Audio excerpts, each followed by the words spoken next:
All right.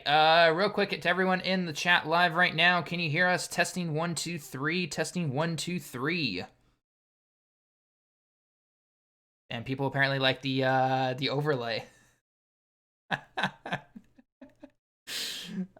No, my friend Kensei did. He helps me with a lot of my thumbnails and everything. And I asked him, "Hey, you want to?" Yeah. No, my. It is. It is. Oh yeah, there we go. Yeah, definitely make sure you do that. Okay, we cool? Yes, yes. Everyone's cool and good. Okay.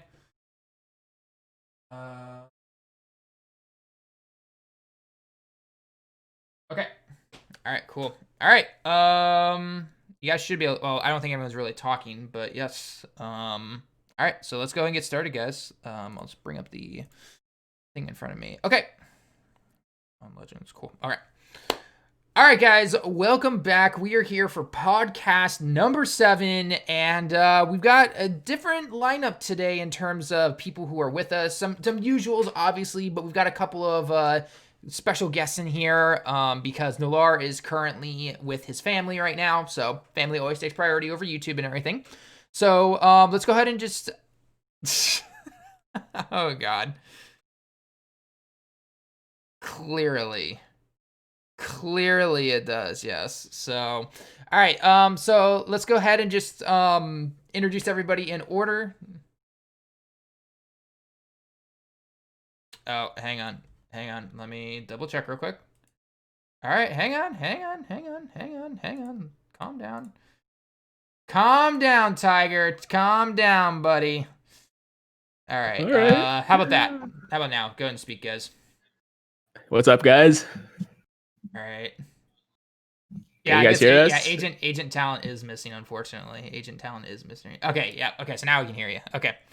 Sweet. Everyone should be hearing you guys now. Okay, so anyway, continuing on. So let's go ahead and introduce everybody in order. So first, so obviously I'm today's host this week. Goresh was last week, so today I am the host for this one. Next up is Speedy. Speedy, go and say hello, man. Yo, what's up, guys? Speedy here. All right, and then Goresh. What's going on, everyone? Back for another round of talking about stuff, getting shafted, global stuff like that. So yeah. Oh no! It's gonna be a wild. DaTruth is gonna be joining us shortly. I'm not sure. I'm sure he's doing something with World Tournament and everything like that. And then the special guest that we have today, filling in for Nolar, is Tiger. Tiger, go ahead and say hello, man. What's up, guys? It's an honor to be here. Excited to talk some Dokkan, and yeah, let's do this. All right, guys. All right. So you guys say that you hear everybody now. So we've got pretty much everyone here. Again, Truth will join us very, very soon. So let's just go ahead and... Oh, he says he's ready in an hour. Okay. Well, anyway, let's go ahead and get started then. So we're gonna start with Global Dokkan. Okay. And I don't know who typed this, but top grossing. Oh boy, we opened up a can of worms already in this one. All right, global folks. All right. How do you feel about it? What do you got? Go. Where is it? Where is top grossing? Good question. We definitely hit top grossing. That definitely happened. That was a thing. There were some people that I saw on like the Reddit and stuff, or like just randomly on Twitter, that were like, "Yo, we didn't even get there, guys. Like, what are you talking about?" We definitely got it. That is 100% fact. It's just a question of whether Bandai wants to give us the rewards or not. And so far, we haven't got anything. So listen. D-Free has a context. We should ask him. Okay, so the way I think it works at Top Gross, I think we talked about this a little bit last week, but just to reiterate, I think they have it planned out, right? So like whenever a country hits top grossing, they have it planned out whether or not they're going to give rewards for that or not. And I don't know if they really had this planned out, because I don't know if they thought we were going to hit top grossing or something like that. I don't know what happened. The second option is that they're just waiting for the part 2 to be over, and then they're going to give us, like, I don't know. I threw this idea out a little bit earlier, but if they, I don't know, like on the 25th, Christmas Day in the morning, we wake up and we just have 100 stones in our gift box, like that would be really cool. So that would be like an all-encompassing thing throughout both part 1 and part 2. So we'll see. Yeah, I mean, I definitely see it happening. I think they're saving the top grossing from part 1 for, like you said, a big, just like one-time reward for Christmas or New Year's, whatever it is, in part 2, where we get like 100 would be nice. I don't know if we would get 100 though. I think 50 might be more realistic. Yeah. Do you think 50 would be enough to satisfy people though? No. Probably half of them. No. If we get like 50 stones and then like a bunch of orbs and maybe some box space and like stuff like that, then I think that would be definitely more than enough for me. At Okay, least. let's say Yeah. hypothetically we don't get anything. What do you think is going to happen? I think that would be a giant miss. I said last week, you guys can go back and look. I said we are definitely going to be getting them, and I still do think we are. Like this is like one of the bigger celebrations for Global during the year, and it would be a pretty big shaft to not give out top grossing during this celebration because we did actually hit it. So I don't know. Yeah, exactly. And I saw some guys say we didn't hit it either. Like again in the comments, guys, we did get there. I've been checking. A lot of people have posted pictures. Like we definitely hit top grossing in a couple of regions. But if you think France didn't hit top grossing, like come on, yo, they literally the only reason France needs to They carried spend money you on the fools. game They carried you is for a new banner to drop. That's the only reason. They don't care what the units are. They don't care like what the rates are. All the like as soon as a banner drops, those guys in France are pulling out their wallets. So they definitely got there, guys. No question.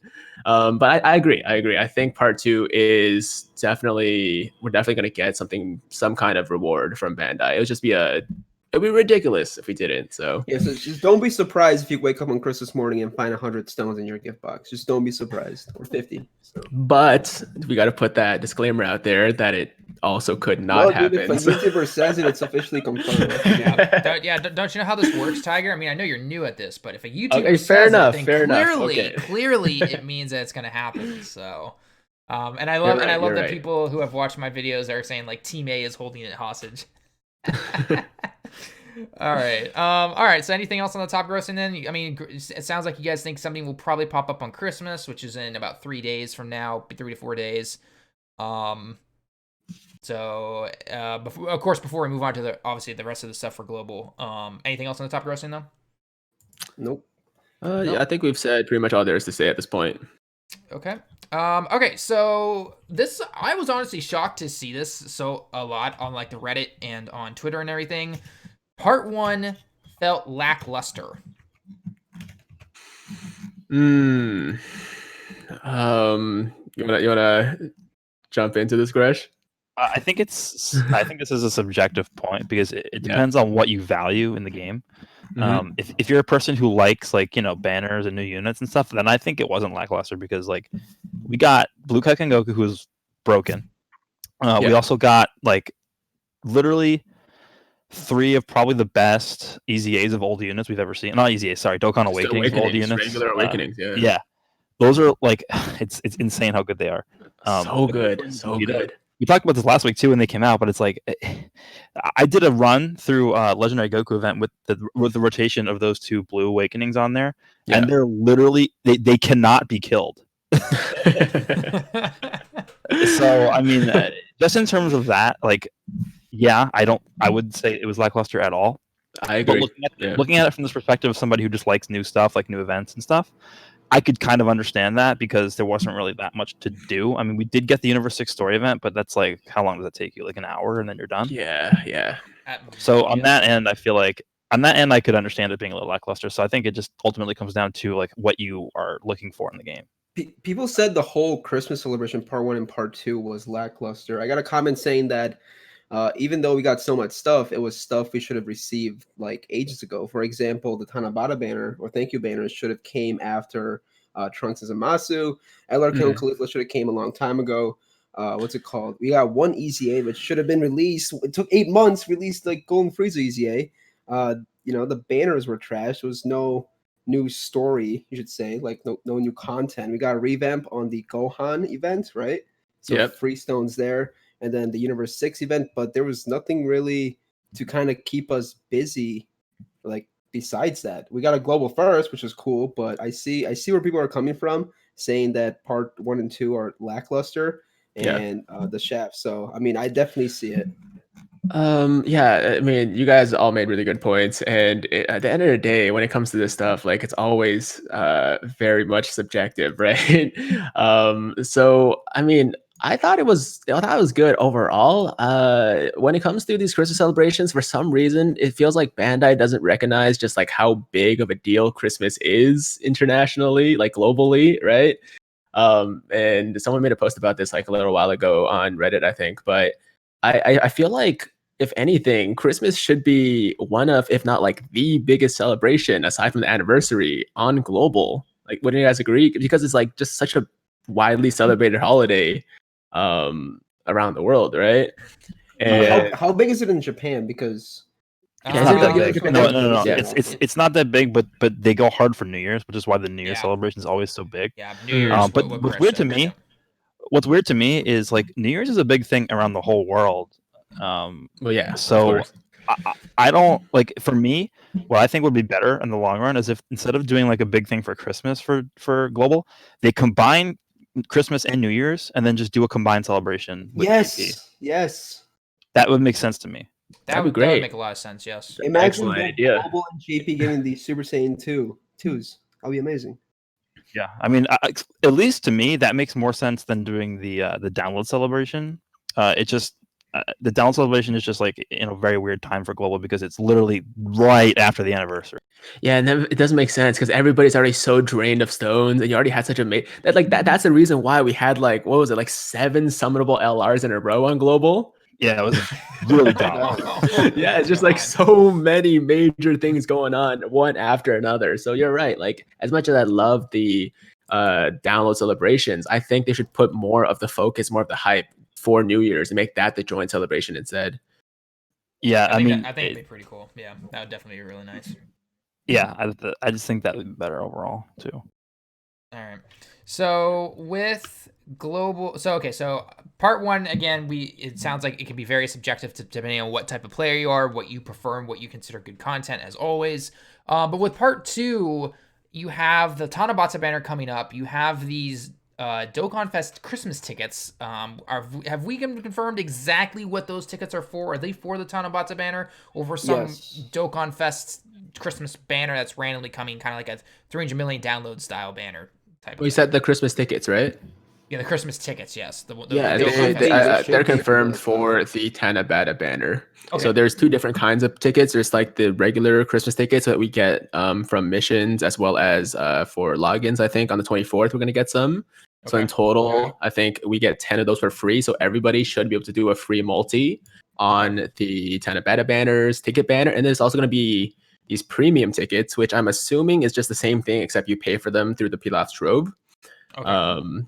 And I'm not really sure if it's going to be like one ticket where you just do like a big multi, just like the Halloween ticket, or is it going to be just like regular tickets and then you just buy them and do the same thing? I'm not really sure how that works, but they're definitely for the Tanabata banner, that's for sure. Yeah, so there's one ticket that's like called, I think it's like Merry Christmas Summon ticket, and then there's one that's like Merry Christmas Summon Premium ticket.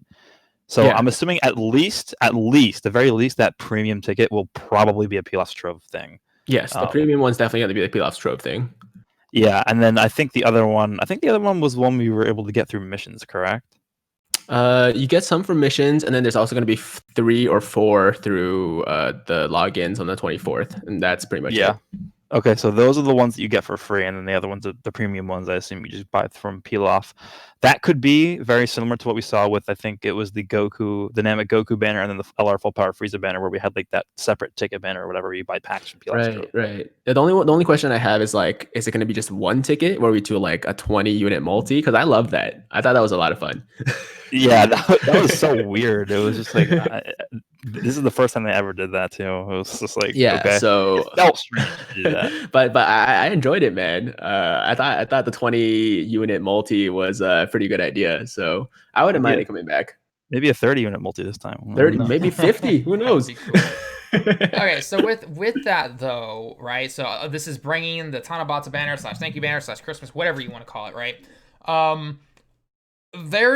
Some people are scared for some reason. I doubt they would do this. It would be very stupid, but some people are doubting that Go Bros are not gonna, or they're gonna be in the banner, but purchasable with red coins. People are scared for some reason, for whatever happens, that they're not going to be available via the red coins. Obviously, the Super Saiyan 4s should be, but what do you guys think?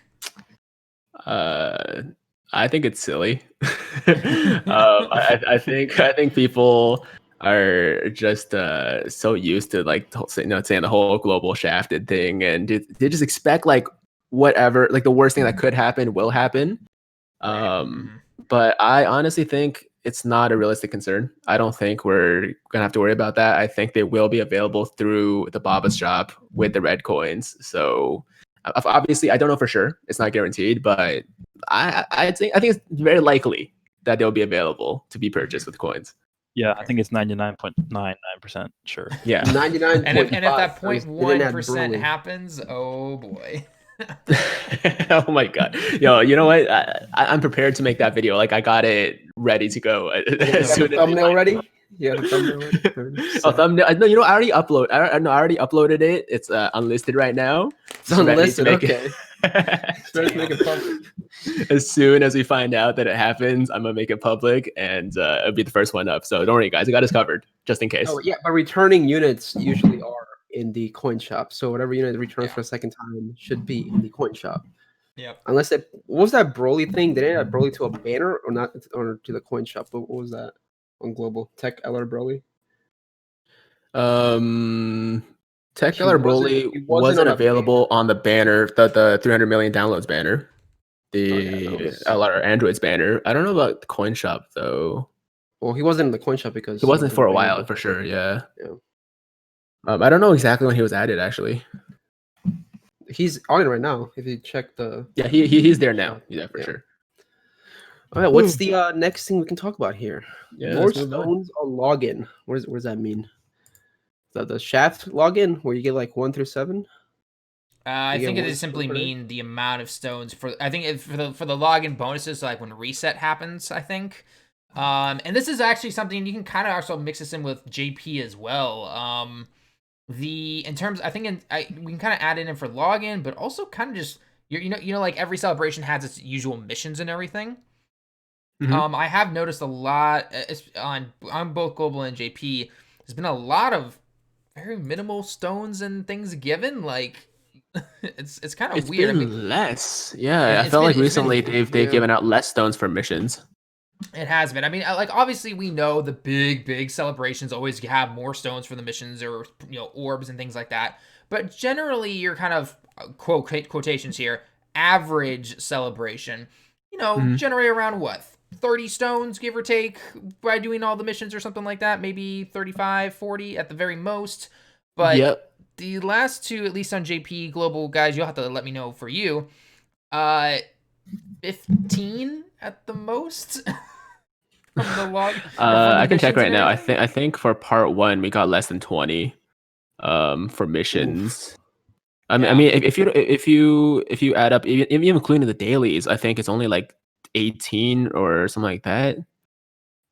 Can I ask a question real quick? Yeah. Do you guys feel that the subscription service on Global is? Do you think they're going to take that into account in how many stones they're giving out for free? Like, do you think they're going to give out less stones? I really hope not. I wouldn't consider that free then. No, it's not free at all. I mean, it's a good deal. If you're a pay-to-play player, I think it's definitely worth getting. But I mean, it doesn't affect free-to-play players in any way, right? And it doesn't. Yeah. Yeah. So I mean, maybe that's why they're giving out less stones for missions, but it really shouldn't affect that decision. Like it makes no sense. Yeah, I mean, I agree. It doesn't make sense, but I don't know if they're gonna do that or not. We can only hope. That would be bad. That would be really bad. Going more towards when is that subscription thing supposed to even start? Oh, it's on. It's been on for a while. No, it's been there for like a month and a half or 2 months now. Okay. Yeah. All right. It's coming back to me now. Sorry, it's been a long week, but it seemed people were kind of okay with it, but I haven't really heard anything else on it since it started. It's a really good deal. And like, if you ever plan on spending money in this game, that's the first thing you get. Yes. But I mean, because my point is like just comparing it to Legends for real fast. Legends has the equipment rerolling system, and ever since they've implemented that system, every like 85 to 90% of the equips that they've released in the game after that point have all been super weighted. So they're factoring in the ability to reroll the equips into like how weighted they make the new equipment. So it's like, are they going to take that into account with the subscription into like how many stones they give out? Like I don't know. Okay, that can make sense then. Okay. All right. So that's about the login stones and missions and stuff for, I guess, technically both versions of the game. So Easy A Golden Frieza just came out as well for you guys. Finally! Oh my god! What were we waiting for? We know Goresh is happy about that one. How long has it been? Like 9 months almost? Like, yeah, pretty 5 much. years. Okay, but that's actually a good segue though, because I wanted to talk about this too. I feel like a good 60%, 70% even of what we got in part 2 was just stuff that we should have gotten like 5 months ago, maybe like 4 or 5 months ago. Yeah. So them intentionally like holding off on this stuff to release it now, I don't know if that's a good idea. Like this stuff is not super hype in my opinion. Like sure, LR and Khalifa are really good, but I don't really know if they're worthy for like a I think they might have overestimated how much hype these units would still like banners and stuff and events would still like maintain over time. Because just from like a personal perspective, like I was actually very much excited for the LR Kill and Khalifa, even like a month or two after they came out, right? Yeah. But now when recently when they just dropped, I wasn't that excited. I wasn't that hyped, and I think it's because they waited such a long time, and we saw all these other like super, hype characters that came out of JP2, and I'd much rather save the bulk of my stones and the bulk of my money I'm going to spend on this game for cooler, right? I don't think there's that many people out there that would really rather have Kill and Khalifa than cooler. And I could be wrong. I'm just gonna tell you guys right now, I generally am not the person to pull one copy of a unit and then stop. Yeah. But on this banner, I did one video and I'm done. I'm not going back in. So that should tell you. If Goresh is doing that, then it's not that hype. Yeah. Right. Like if there's any ever indication of a banner not being that hype or you not being that hype, that's it. That's definitely pretty crazy right there. But no, I think you guys are absolutely correct when it comes to that, and it almost feels like maybe they don't know, or maybe half the team knows and the other half don't. But it's definitely weird.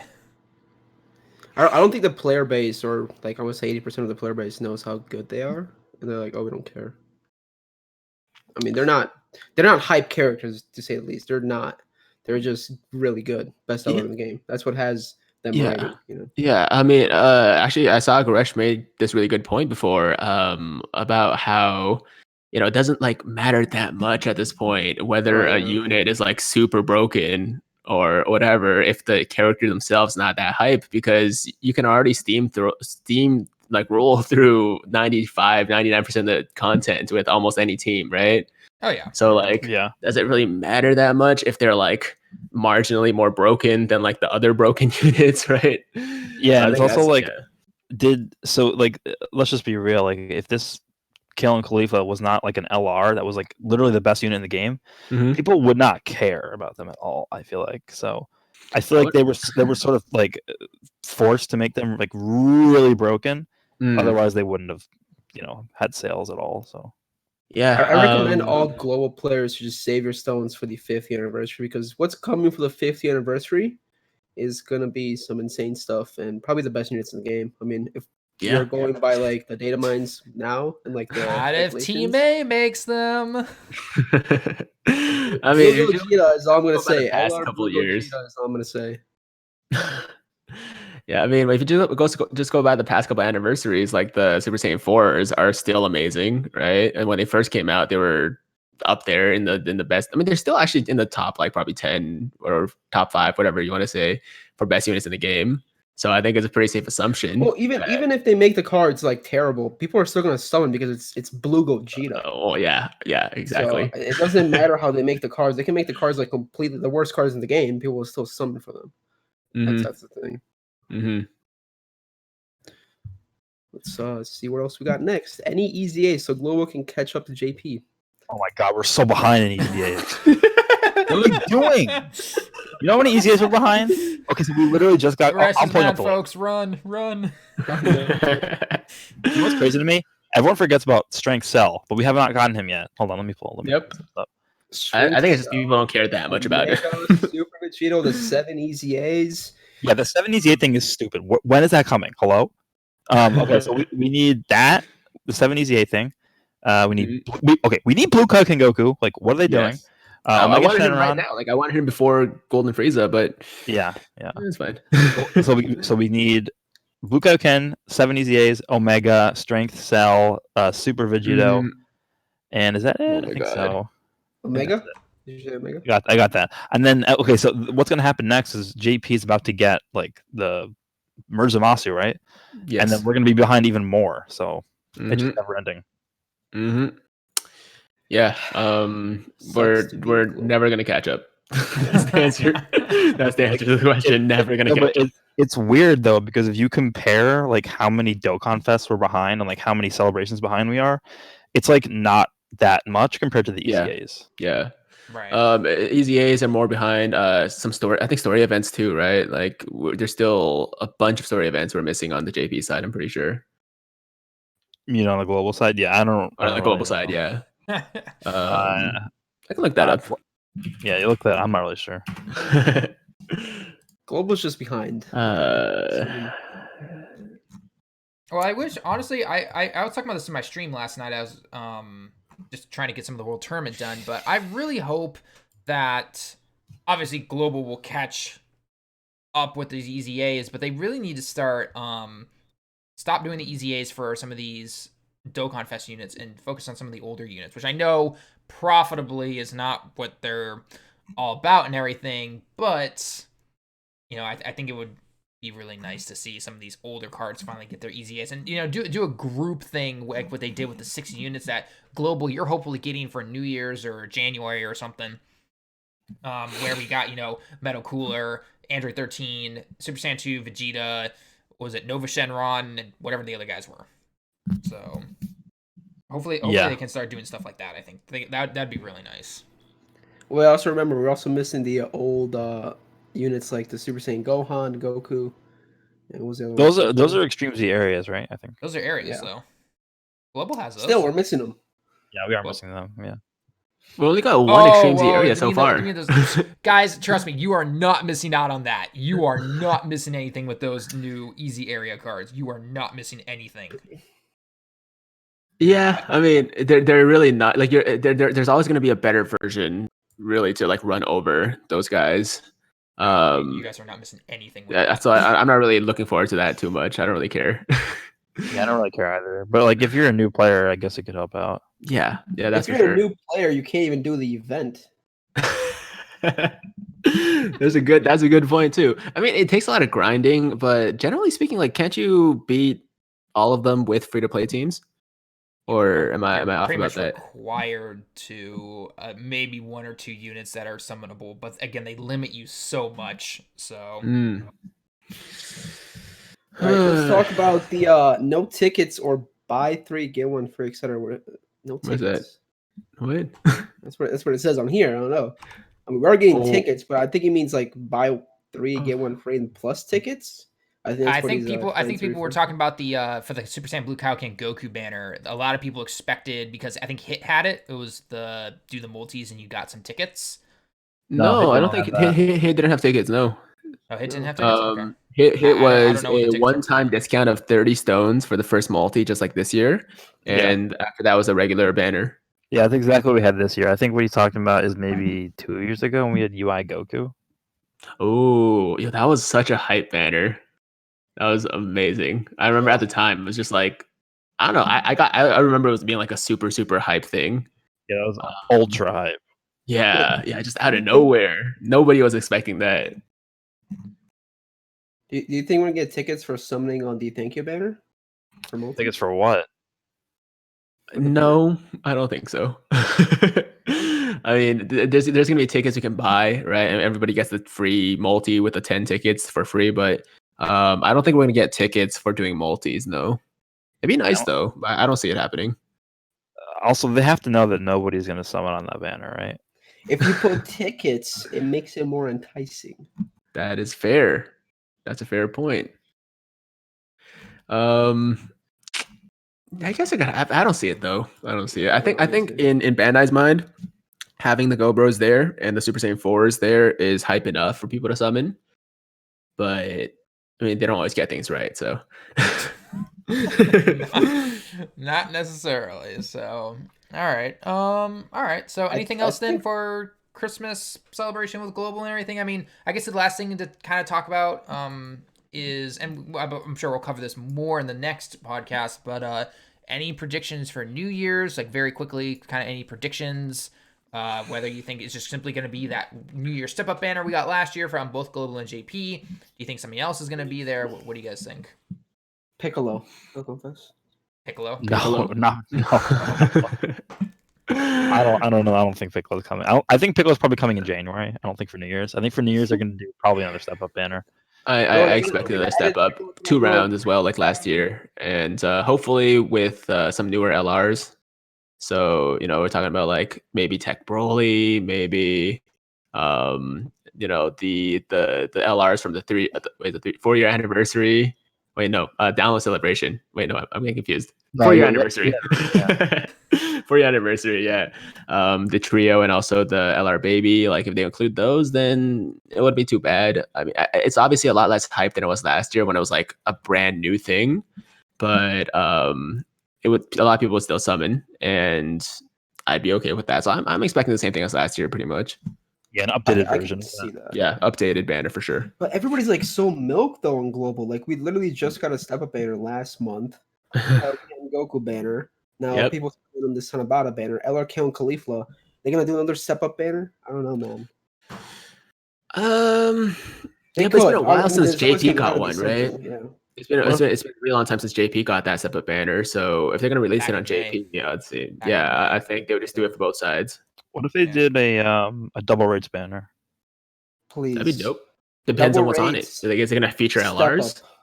Yeah, they could. What if they put I don't know. Like what if they put two?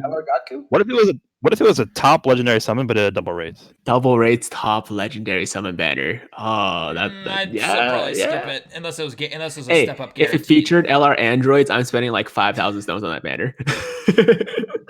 I don't care. I'm rainbowing the LR androids if they're featured on that banner. Of course you are. Dude, 3,000 stones, not a single copy. Yo, you know what? I'm talking to the guy who rainbowed them. Yeah, Mr. 350 here, Goresh. And I spent 3,000 stones and didn't get a single copy. What can I say? Sometimes you get lucky. Goresh stole all my LR androids. You want to give us the contacts, Goresh? Yeah, really, Goresh. Yeah, we're your contacts, man. Who did you talk to when you came out to Tokyo last time? Talk to D3 about it. Oh no. All right. So then, anything else for Global then, or are we all good on that one? I think we're good. Yeah, we're good. No, yeah, okay. I don't think we have any other special ideas or anything for it. They could surprise us, but I wouldn't hold my breath for it. Okay. All right. Well, why don't we jump on over to the JP side of things, starting off with the V-Jump info, which showed off the SSJ2 Vegeta that will transform into a Majin Vegeta, and an SSJ2 Angel Goku that will transform into a Super Saiyan 3. People's initial thoughts when seeing these arts. We don't really know much about them, obviously. We don't know any leader skills. We don't know passives. We don't know transformation mechanics. Nothing. What do you think? It's interesting that they didn't even tell us what type they were. I did notice that. I was just like, okay, let me see like AGL or Int or Physical, and I didn't see the kanji for it at all. I was like, oh, okay. Yeah, it wasn't there. It was like, because usually they have the little like thing there that tells you what typing they are, and it just didn't have that. Exactly. Yeah. I wonder. Because the thing I'm interested in is the Vegeta going to be super, and then he transforms into an extreme type? Like that's gonna be weird. That's what I was looking for looking for the type, because usually it would have said in kanji, like say for example AGL, then Super AGL, and then transformation would show the same thing usually. Yeah. But would Majin Vegeta had been Super Type, or sorry, would Vegeta Super Saiyan 2 been Super Type and then gone Extreme? That I was definitely trying to look for, but we Yeah, couldn't so find anything. right now, I think the only unit in the game that ever does that is Tapion. I think he starts out as super, but his giant form is technically extreme, Yes, you are which is correct. not that big of a deal because it's just like it lasts like 1 or 2 turns. But if you have a unit like this Vegeta, who is going to be super for like I don't know a few turns, and then he transforms into an extreme type, like that's going to impact your team building a lot. Right, exactly. Hmm. So no, it's definitely interesting. Because I mean, I think the general tone with this card is that everyone, I think, is somewhat hyped for them. I personally want to see what they do though. Knowing that we've got year 5 right around the corner, right? Because we know whatever, if anything pops up in the middle to end of January or middle-ish late of January, no one's gonna touch it because then year 5 starts at the very end of January, beginning of February. So what would be needed to make these guys like, hey, you should probably summon on these guys, right? I think they have to be really, really good, have very flashy super attacks and transformations that would like make people want to summon more, and Yeah, just I don't know. I think that's the I biggest was thing. gonna say they have to have really good animations. That's like I Yeah, think that's I think at this point is like what attracts the most summon in this game is like yeah. really good animations, really good transformation, stuff like that. Yeah, that's probably the main thing. Even if they're like okay, like they still have to be good, but they don't have to be like super busted. As long as the animations are really nice, and yeah, I think that'd be probably enough to get some people to summon. But at the end of the day, like, uh, do you think there's gonna be a lot of people summoning with the like you said the I 5-year anniversary around the corner? Like, it doesn't make too much sense. I don't think. Well, a I think lot Well, of if there's a you look, lot of like. people. I was Oh gonna say god. Oh, go ahead, go ahead. look at the past 2 years. So the 2 years ago we had Rose and Vegito Blue, right? Hmm. I mean that obviously is super hype. Last year Yeah. we had the Broly stuff. I mean people were saving up specifically for that. Yeah. Yep. Hmm. So a lot of people went super deep into that banner. That's true. This one, it's because Majin Vegeta and Super Saiyan 2 Goku and Super Saiyan 3 Goku. That's like obviously very hype. A lot of people consider that like one of the best fights in Dragon Ball. Yeah. Super But Saiyan 3 Goku vs Majin Vegeta. yeah, the best fight ever. So same thing. But I don't know. I mean, again, it would depend on like how much you like the characters. A lot of people really like Majin Vegeta. But it's not something that's like it's not like Broly that just came out like a month before the Right. banner, right? Right, So because I the don't know. the We'll have to Broly the Broly movie had the movie, right? It had the release and all the hype around that, and you're like, and then they did the part 1 with the free to play units and everything, and then V Jump showed them off, despite all the errors that were actually in the V Jump, and everyone was just like, oh crap, let's see what happens with these guys, and then when the information came out for them. Transformation mechanics were really good. The passives were for both of them were really, really good and everything like that. And you're just like, oh, Yeah. these guys are whew. Just all around So amazing units. Yeah. yeah, and the one, I mean, it's pretty much guaranteed. I think if everyone can kind of guess on this, that one of these two guys, probably more on the Goku side, maybe Vegeta as well. One of them is gonna snag either as some kind of side category the new Majin Buu saga category leader, I like can we see had with that. the future Gohan. He snagged a new Right. category lead, and then he'll grab Majin Buu saga probably, right? Yeah, I think it's very likely. Yeah. I think that's also a big factor in deciding like how many people are going to summon too. Because like the Majin Buu saga right now, like Vegito is good, like the physical one, but I don't think he's a good leader for the team. No. So No. No. I if mean, if one of these 130% guys, attack is just too low. yeah, if one of these guys ends up being like a 170 like attack and like defense or HP whatever, then I think that's going to impact a lot of people to summon more. Right. Yep. I can definitely see that. No problem. So, all right. All right. So it's gonna be kind of a thing. Just kind of wait and see what's. I mean, we'll begin the information probably on the 26th Japan time. Or at least see some extra information. Data downloads probably around the 27th, 28th, and then we'll have to see what's gonna happen. So, Shouldn't the banner like drop probably on the 28th?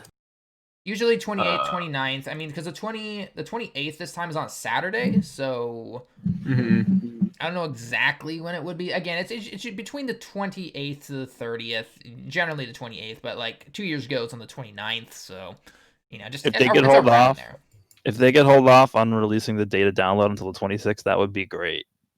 It will be on the 26th. Oh yeah, you're going on vacation, but right? it will be it'll be on Japan time, so yeah, because last year they did the data download like literally on Christmas Eve, and I was like out to dinner, and I saw the data download happen, and I was literally like on my phone doing like the translations at dinner. My family got so mad at me when I was doing that during Christmas dinner. They're like, oh, god damn it. All right, so what's next? LR Cell Legendary Campaign. Who expected this? I'm pretty sure nobody expected it to come this soon. I didn't So expect it to come this early. soon. This man's been out for like 5 months. Not even. Not even like less than 5 months, and he already has a legendary campaign. They saw that Global caught up in legendary campaigns. They were like, "Oh, we have to do another one for JP." Goresh, shut up! Shh, that's not exactly the case. what it is. Stop. 100%. We can't let Global catch up on anything, any aspect of the game. So yeah, that's definitely it. Like Luke and Goku like next month as well. Like, oh, Global has them? Not anymore. I told you my theory about what's gonna happen on JP, right? With that banner. It's gonna come out. Goku. It'll be April. It should release usually. Yeah, but it's gonna come out, and then there's also gonna be a new like secondary banner unit too. Like an LR. No, like a. Oh, you mean like a non-Dokkan Fest? Yeah. I could probably see that. Yeah. Yeah, watch them release like a Tournament of Power, like Krillin or something. Tournament of Power Gohan, Ultimate Gohan. People will get so pissed. Non-Dokkan Fest, Ultimate Gohan. I could see Krillin. What did he even do in the Tournament of Power? He like killed like one guy. That was it. He was the father guy or whatever. And then technically helped with Dispo, I guess. Yeah, he wasn't terribly useful, but I think people just like Krillin. So I could see that happening, and yeah, people will be pissed, but are we really surprised at this point? Like, I fully expect the banner to be somehow, just in even like some small way, like you said, maybe just one random new non-Dokkan Fest unit, but in some way they're gonna make the banner better on JP than Global. We could put Cooler on it. For Cooler, put a Dokkan Fest LRs for fun. Just throw Go Bros on that banner. Why not? Yeah, I would 100% be okay with Cooler returning to that banner. I mean, I'll say I want Cooler much sooner, but I know it's not gonna happen. So he's probably gonna be March or April for when Cooler returns, and when he does, I finally got to get my. That lines up pretty well, with it does. It lines up very well. It does. Oh, I'd be okay with that. I would 100% be okay with that. So.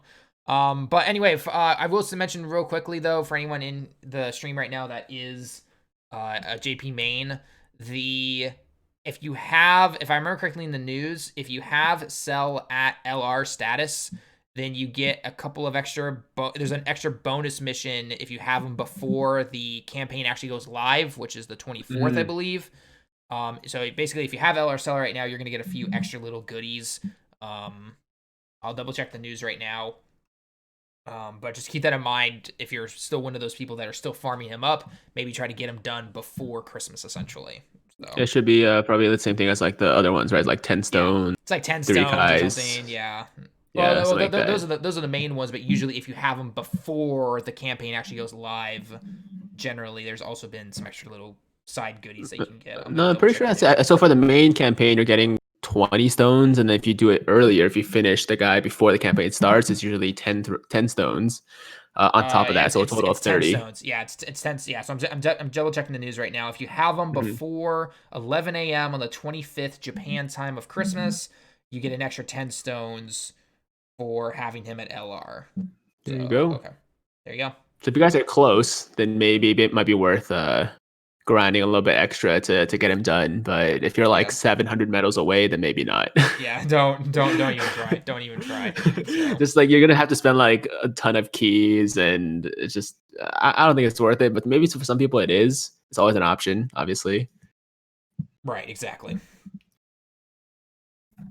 Okay. All right. So legendary campaign obviously really really good. Just New Year's celebration in general. Obviously we know we're getting the Super Saiyan 2 Vegeta and Goku. Cell now campaign is also something cool right there. Do you guys expect anything else? I don't personally expect any kind of LR banner or anything like that in the second half. What are you guys' thoughts? Second half, like part 2, the Tech Merdzama CZ, I'm expecting. Oh, duh, yeah. Yeah. He's not gonna be. Well, generally that kind of EZA comes like a week after the banners do, so that'd be like early January, right? They could do that, or part 2. I don't know. Right? I'm trying to think about that. I think it'll probably come whenever the next celebration starts, right? Right. So that would be. Well, I mean, we'll definitely see in the news, basically. So. Should be in like in a week then. Yeah, sounds right. Yeah. Pretty much, yeah.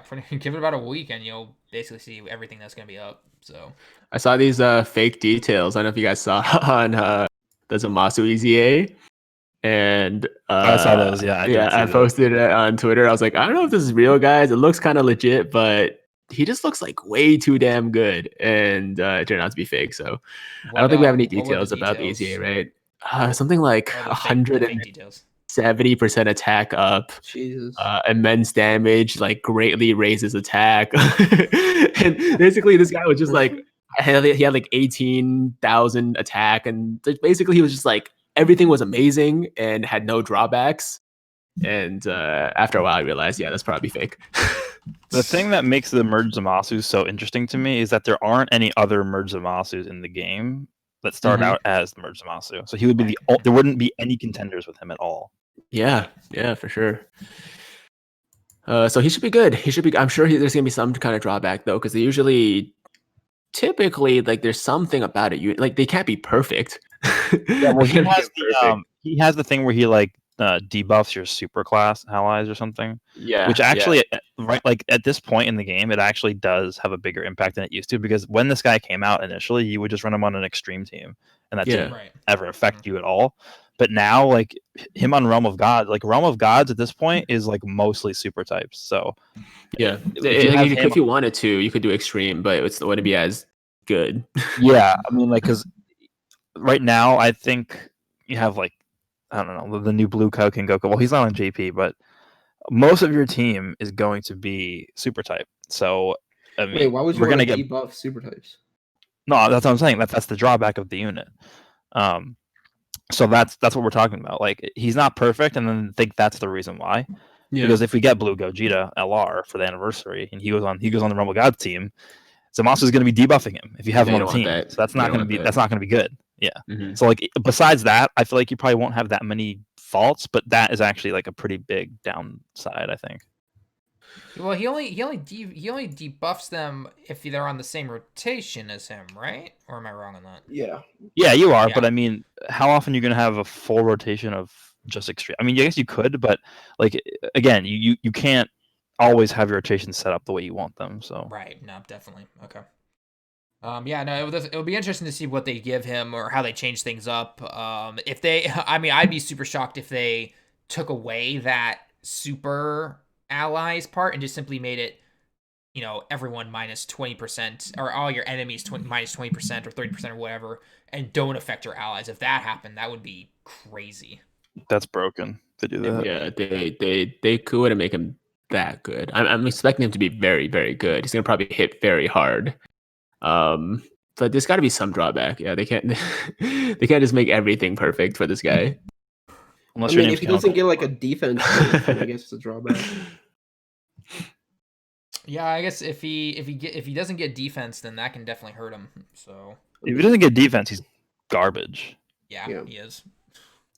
So they have to give him some defense. Yeah, they have to give him damage reduction. They have to. He should get like a little bit of damage reduction, like the AGL one. Yeah, at least a little bit. Mm-hmm. Okay, let's talk about equipment. I'm pretty sure we covered this last week too. There hasn't been any new information to my knowledge from like last week regarding equipment. As far as when I think it's coming out, I think it's the 5th year anniversary. It's going to be a new mechanic introduced in Dokkan Battle. What do you guys think? I think 5th year anniversary, probably, like we stated last week. Just to kind of quickly go over it again. I think that's when it's going to happen. So we yeah, sorry. Go No, I ahead. was gonna say I know Kawhi did a video about equipment. Personally, I haven't watched it yet, but I'm not sure. Obviously, he's a French speaker, so I don't know if the video has subtitles or not. But I'll reach out to him and see if maybe he can add them because I think a lot of people would be interested in seeing that. So I'll do that. And maybe if there's anybody there if there's anybody here who speaks French, you can go check out the video. Yeah, we but can't. No, because I heard a lot of people talking about it, so I think it'll actually be really good. I'm gonna actually message him right now and see if he can do that because that would help out a lot of people. That'd be cool. Yeah, definitely. I'm definitely interested in the equipment. Just I hope they handle it, parts of it at least, a little bit better than what Legends has done, especially the re-rolling stuff for, you know, like freaking how many you can hold in your box. So that would be really nice not to have to deal with that. So all right. In terms of anything else on JP, I think next week is where JP's gets its shining moment back again. Global's been shining for the last few weeks, and I think JP gets its next week. So, anything else, guys? Should be very good for both versions, I should say, to talk about, especially because we're gonna get the Tanabata or thank you banner on Global, and then JP's gonna have info hopefully by next week on the Super Saiyan 2s, hopefully. And it should be it's already the 20th. It's the 22nd here. It's Sunday right now in Japan, so I expect info on probably Thursday because that's the 26th.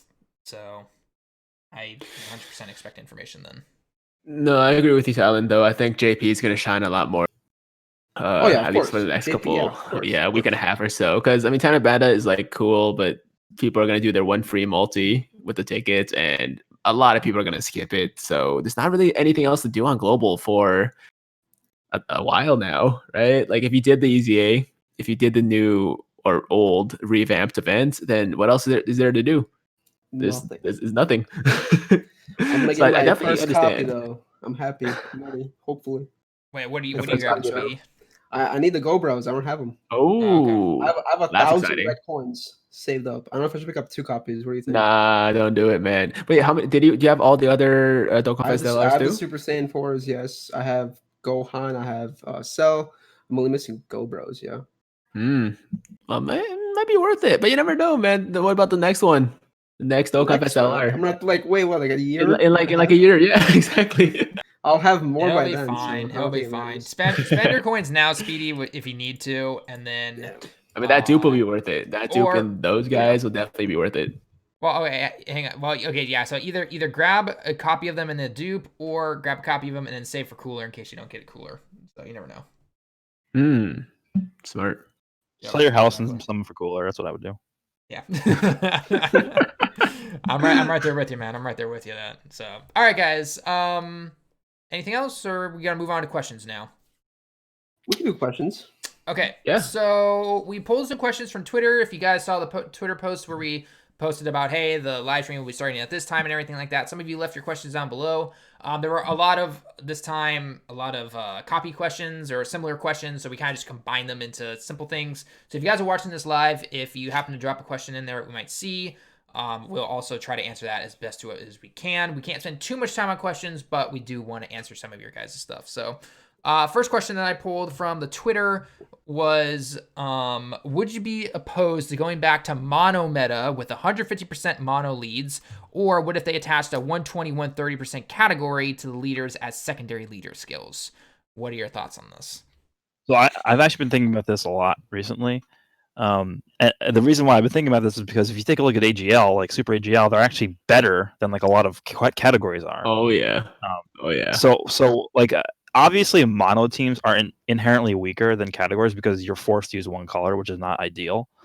Right. But like at what point, like this is what I was thinking, like at what point do you have to have them be equal to categories? Because like if you give them like, I don't know, like 190% as a leader skill, like are they going to be like as good as category teams are? So I'm just trying to think, like if they were to do that, what would the leader skills have to look like for that to be like a reality? Mm-hmm. I definitely agree with that. It's interesting because I mean, monos was, in my opinion, personally, monos was a weird time for the game, especially. Well, okay, with 70% leads, tons of people still consider the 70% mono era to still be the best of Dokkan, essentially. And then mono 120 teams are was still a used in Battlefield. I still use mono teams to beat all the Battlefield stuff. That's what I do too. I'm Yeah. talking about this. I'm talking about the 70% monos. That era first, and then when we went into the 120%, it was a huge jump from 70%. And I think it was kind of divisive for a good chunk of people. And then categories came out and kind of, quotations here, balanced it essentially. So do you guys think a 150, percent mono lead? I mean, like Goresh just said though, AGL was already better than a lot of the category leads just based on the cards that they have. So do you think they need a 150 lead, or do you think just simply giving the easy A's to some of those mono leads already that are going to snag 120, 130%, and that should be good enough already? I think they need to do something, at least change the meta. I mean, we've been on categories for like 2 years now, and it's kind of getting like kind of Coming boring. up on 2 years now? Yeah, it's so a little bit over 2 years now, yeah. It'll be nice to go back into mono leads, or just like make something completely different. I mean, I did a speculation video on the Super Saiyan 2 Vegeta and Goku. I said they would be super and extreme type leaders for all types. So you have to have like the same as Rose and Vegeta Blue, where they'd be like Those 150, were not but you have received to very have. well, though. I hate that. That's terrible. I wasn't a fan of that personally. Well, I think now there's more characters you can actually make teams like that.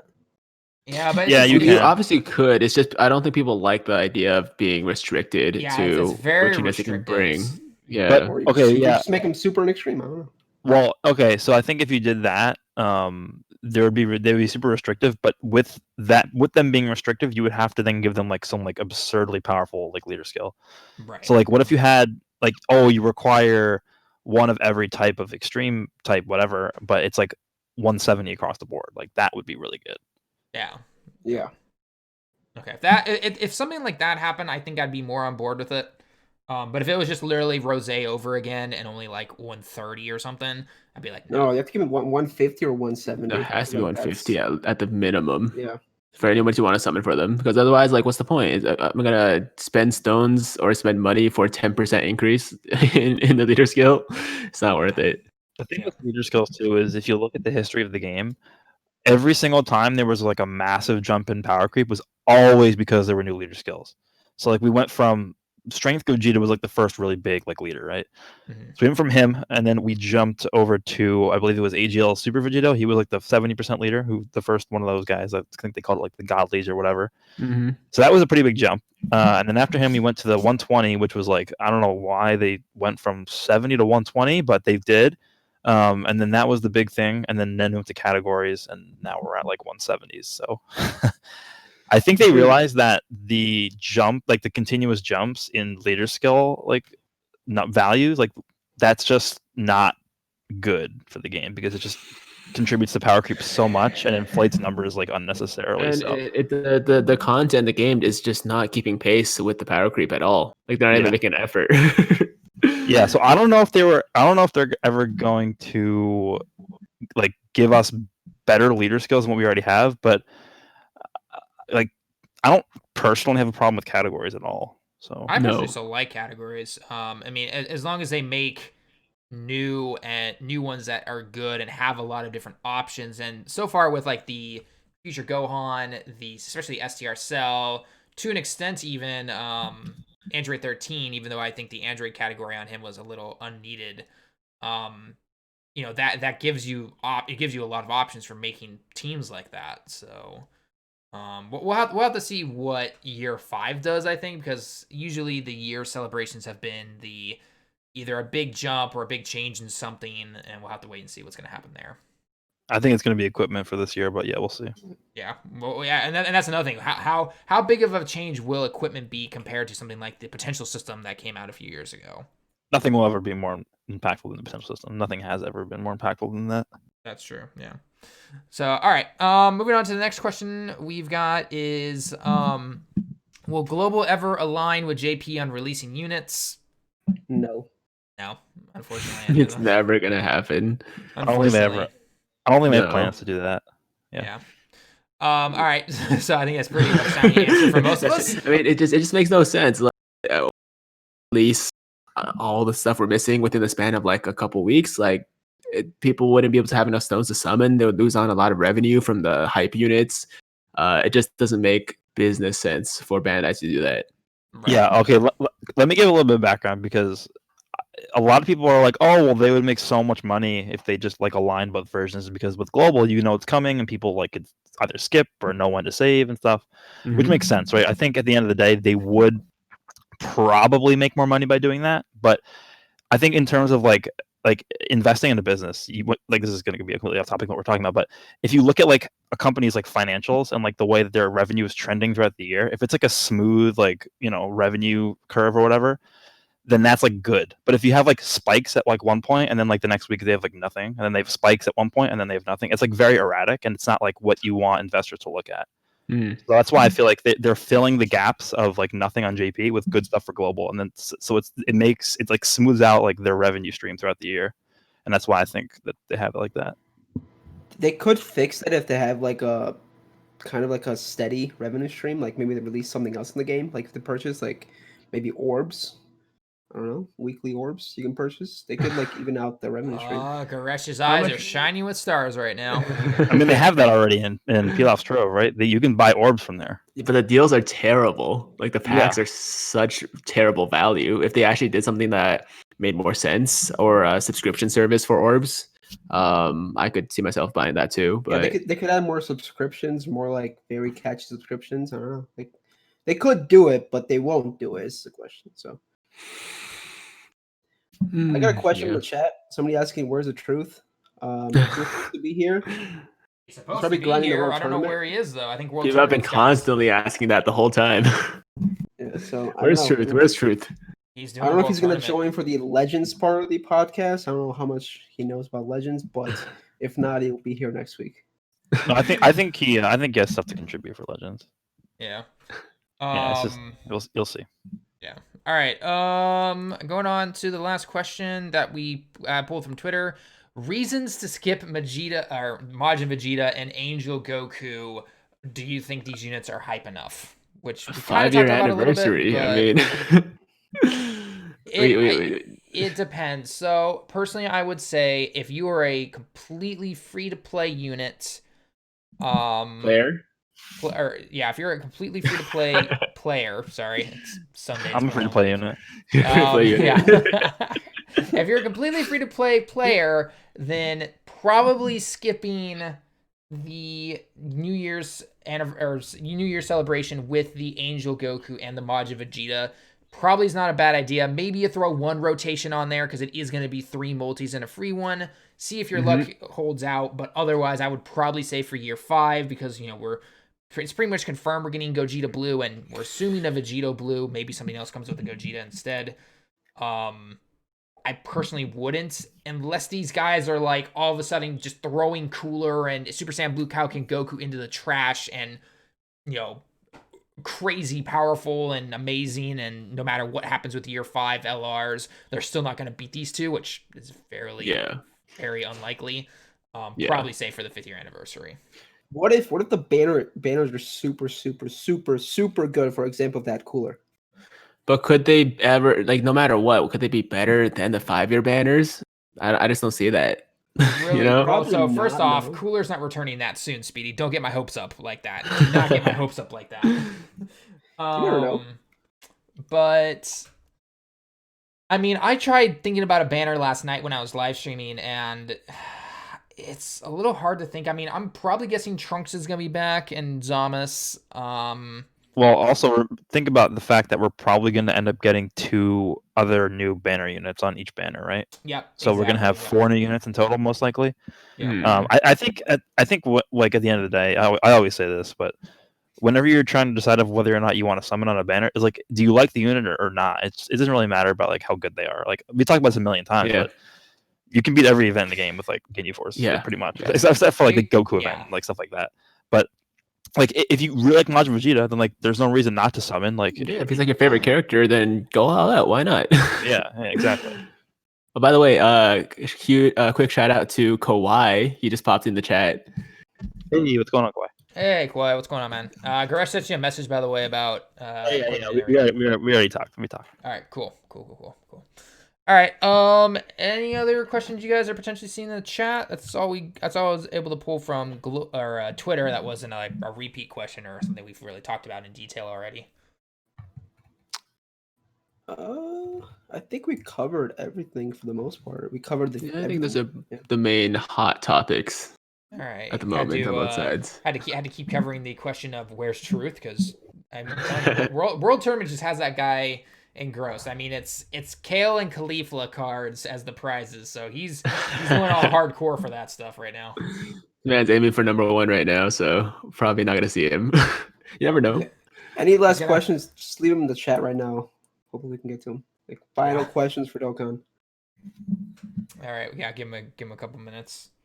Is the stream delayed? Like I think it is 30 seconds. It's like 30 seconds. I can never get it to be completely. Nagato, we talked about top grossing already. It was the very first thing that we talked about, but basically, Goresh and Tiger still think it's gonna come, like Christmas time probably. Like you're just gonna wake up on Christmas Day and see it. Or New Year's. Or New Year's, yeah, I guess. Yeah. Just hold on tight, guys. We'll get something. We'll get something. Yeah. Friend system update win, usual stuff that we see. Goresh, are you gonna add your friend in, by the way, for Legends as we're about to jump in here? What was that? Are you gonna grab your friend for Legends, because we're probably gonna switch it over soon? Yeah, let me mess up. Dragon Ball Legends. Dragon Ball Legends. I know lots of things about that game. I play it every day to only do single summons. Speedy, I heard you got a Zenkai level 7 Beerus. Oh yeah. No, 14 stars. Is that what it means? Yeah, 14 star Beerus, Zenkai level 7, right? Mm-hmm. I spent about like 10 grand. So Christopher asking about Cooler. I put him as easily one of the top units in the game, no problem. For AGL or for STR Cooler. Easily one of the top units in the game. Oh, he's so good. And like on top of that, like just he's perfect because he's so good mechanically, but he's also so dope just as a unit. You know, like everything looks so good. The art, the animations. Definitely the most hype for me as far as like what we know about JP. That's the one I'm like saving most of my stones for. I mean, I don't really save stones, so most of my money for. Definitely that guy.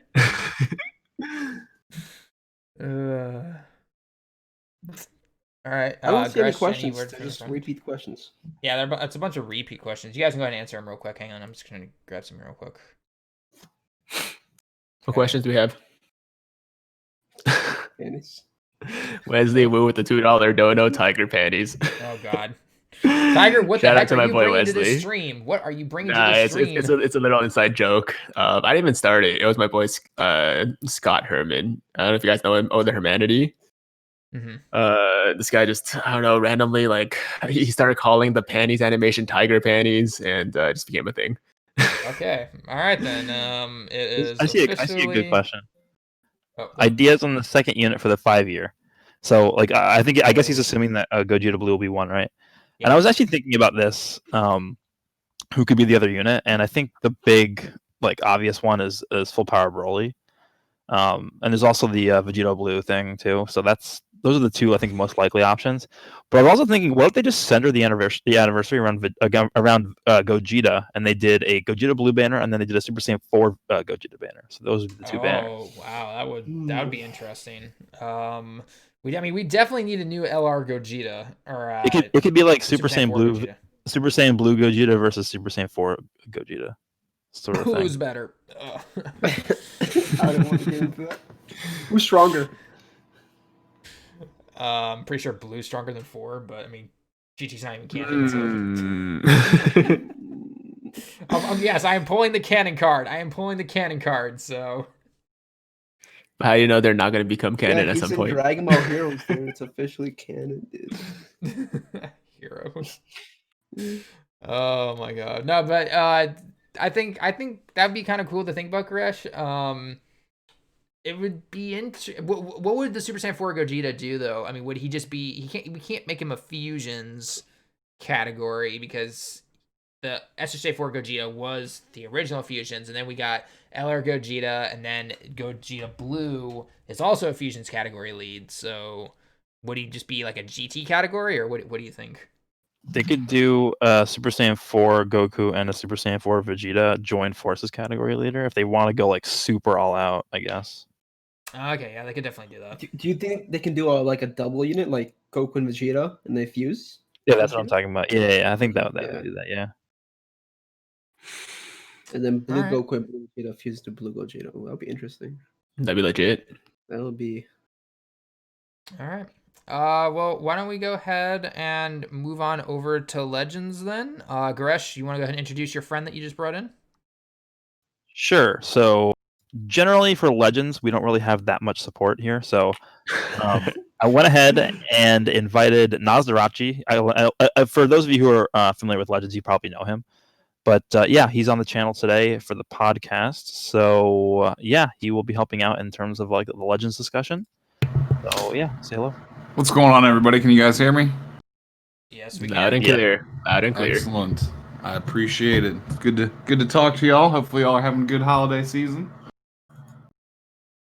Yep, so far everything's going good. I'm actually going on vacation tomorrow, so I'm gonna have a lot of videos to plan out. I'm gonna do that tonight after this. I've been doing that for the last couple of days, man, because I leave on Tuesday to go on vacation, and I'm like, okay, I need like a lot of videos. So all right. Yeah. Oh, God. I was just gonna say this is peak season before everyone goes back to school, so it's a good time to get it done. Yep, definitely. All right, well, so let's go ahead and start in here with Legends then, because now we've got two guys who really know what they're talking about. I'm still trying to learn some of the stuff.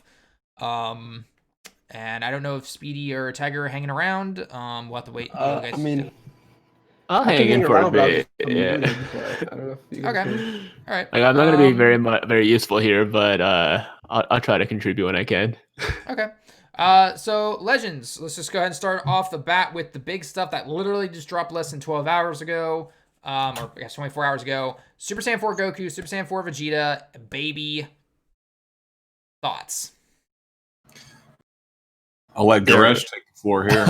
So I haven't had that much time to experiment with them yet, but from what I've only done like, I don't know, like maybe 5 battles total with the new units, but so far they seem really good. I know a big criticism has been that they are like not very defensive, so if you get caught, it's like really bad, and you pretty much can get like one combo by like any of the LFs, like Vegito, LF Vegeta, some stuff like that. From my experience, like the Goku has so much key restore, like he gets so much key recovery just from entering, and he also his main ability gives him key. Vegeta gets key on switch in, so it's like you have so many tools to sustain on that team. It's just it feels really fluid. And I'm looking forward to seeing what they do with the GT tag moving forward, because this is a really good foundation for that team.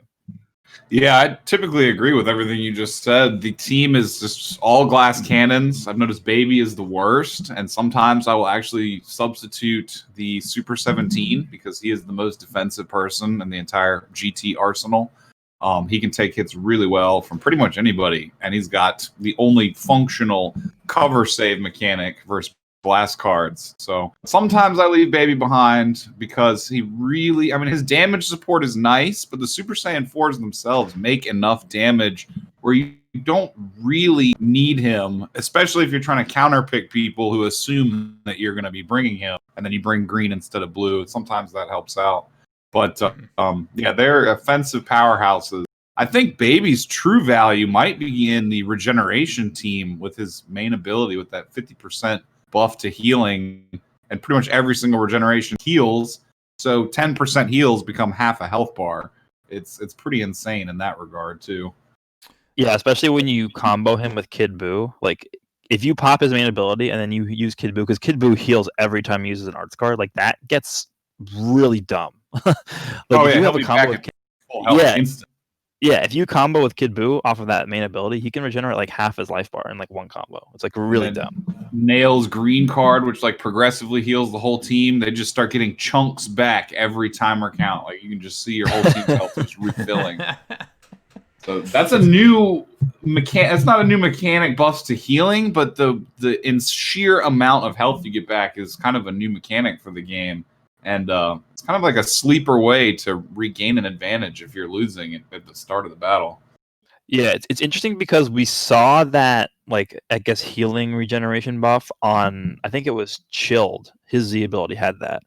And then ever since then, we haven't really seen pretty much any Z abilities that have that buff on that. So it's a little bit weird that we're now like revisiting that like stat. Yeah, and from Baby too. It's kind of unexpected. I was definitely not expecting his high level of healing support at all, or even there was speculation that he'd be regeneration, but there was no concrete evidence. So to see that actually come true, the devs are definitely paying attention to some of the tags that are falling behind, except for females anyway.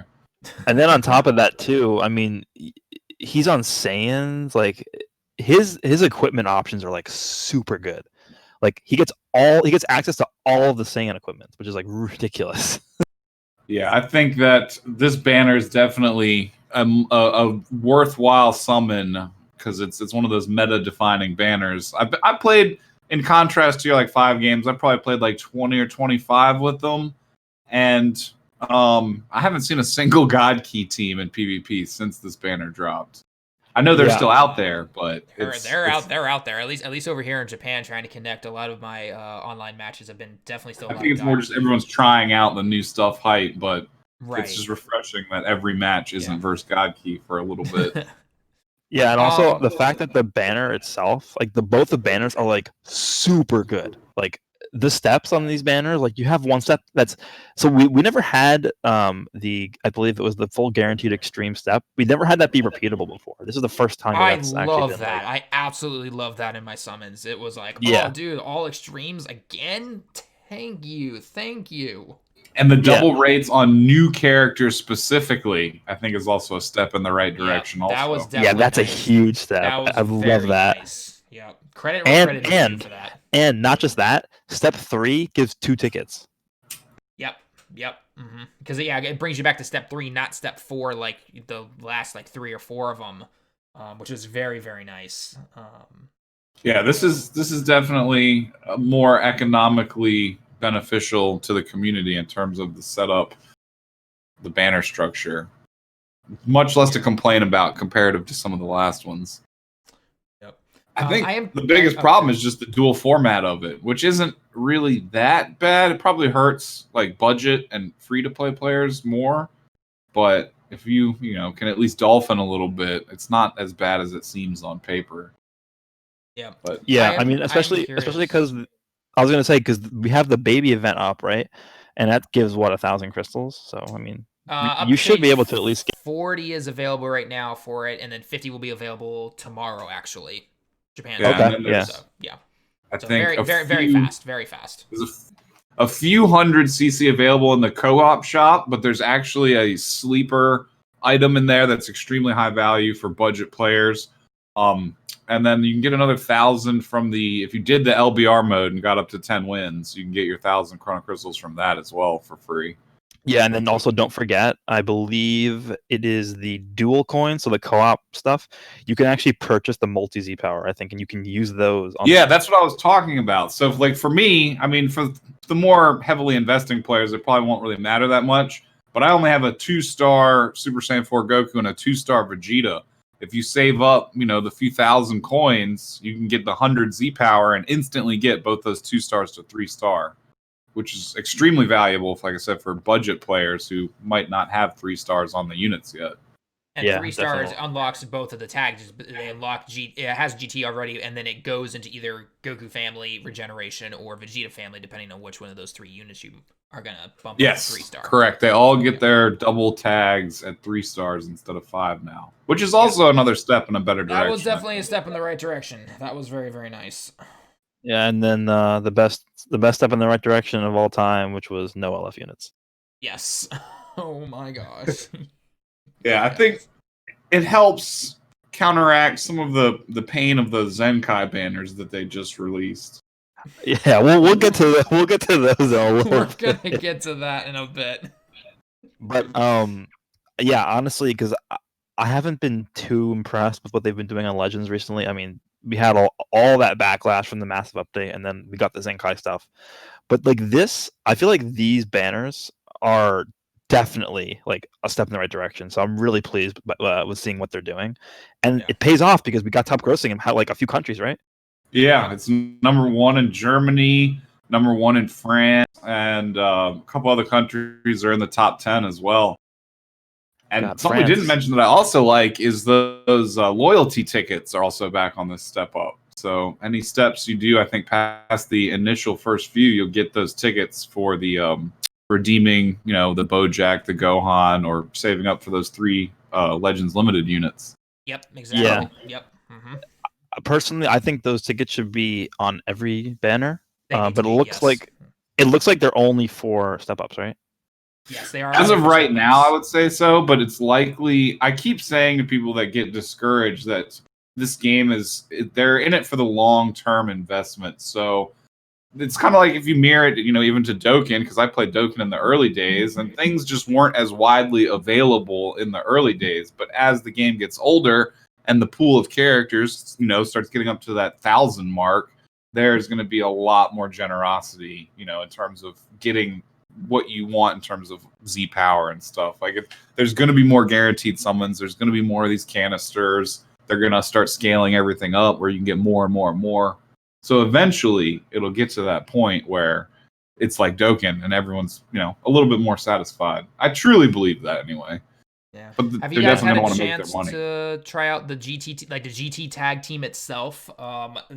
So I got lucky enough in 13,000 crystals, 6-starred Vegeta, Goku, and Baby, and then got 1 copy of the new GT Extreme Goku and the Extreme Rildo. Yeah, the Metal Rildo, or no, just the normal Rildo.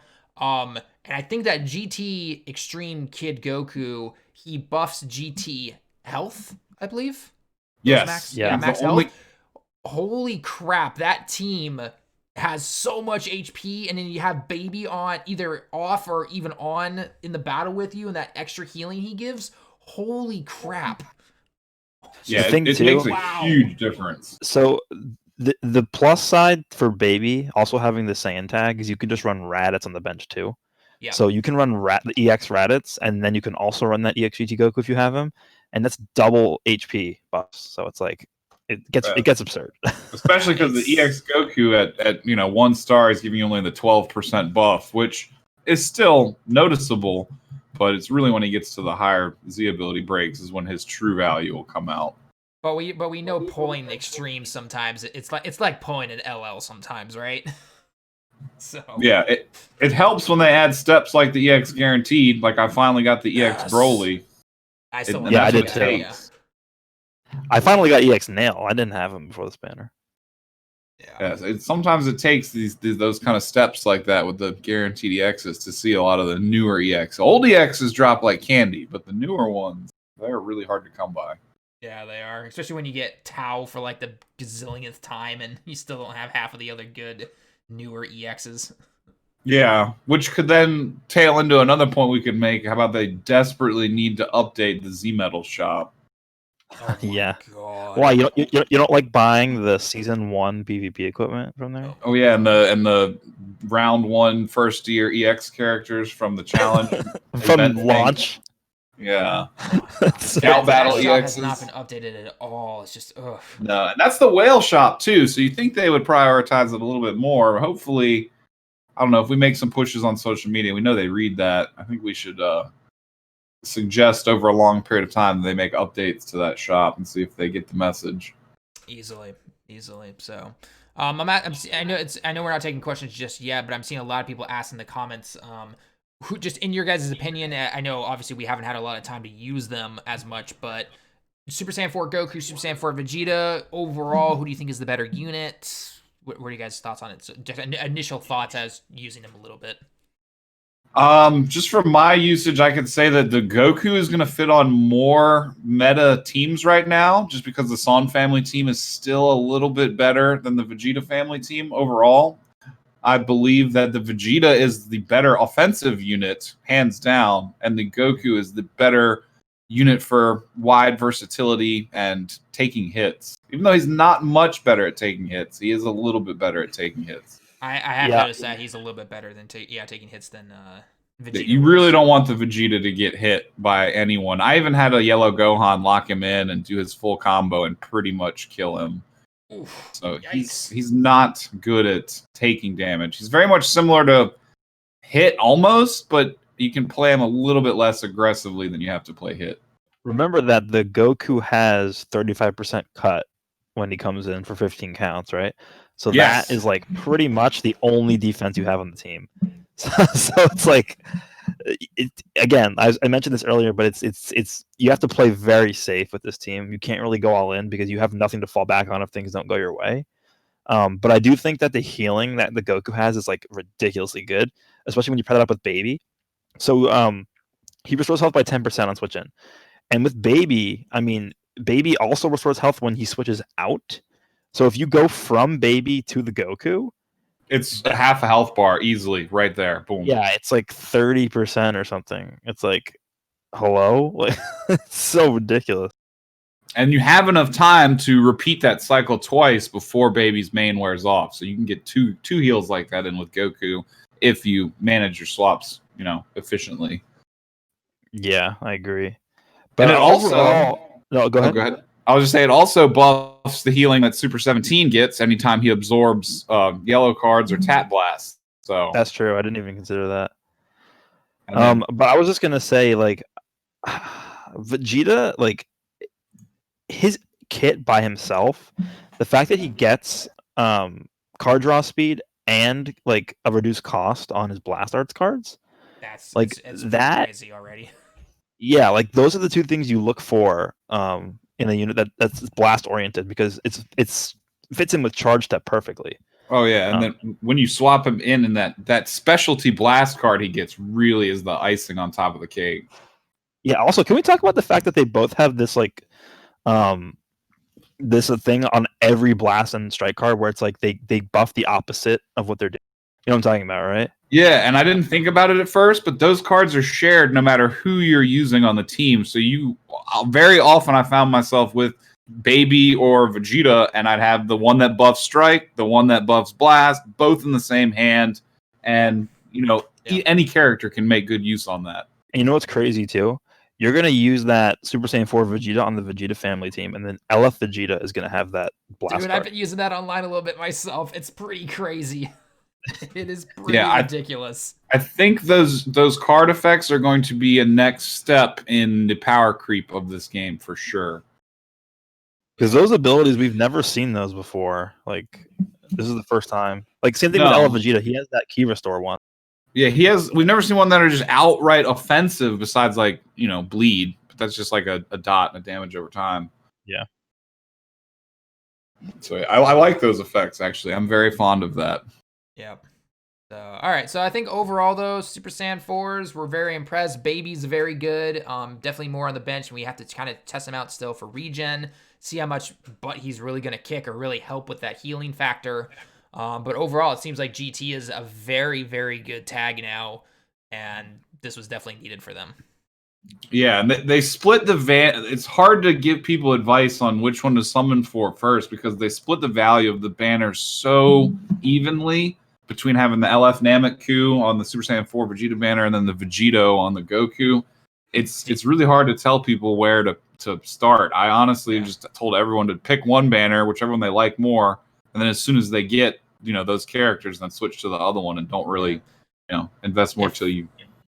If that Vegito was on Vegeta's banner instead and LF Goku was on Goku's banner, I'd be saying Vegeta's banner probably first and then Goku's banner, just me personally at least. But yeah, they balance that very well. Because even though the Fusion team is getting somewhat dated at this point, it's still hyper relevant, and it's one of the best teams you can use in that LBR mode, just from the insane buffs it gets. Oh yeah, easily. I think for summoning purposes, it would be smart to do enough summons on one banner to get the guaranteed sparking ticket, and then switch over.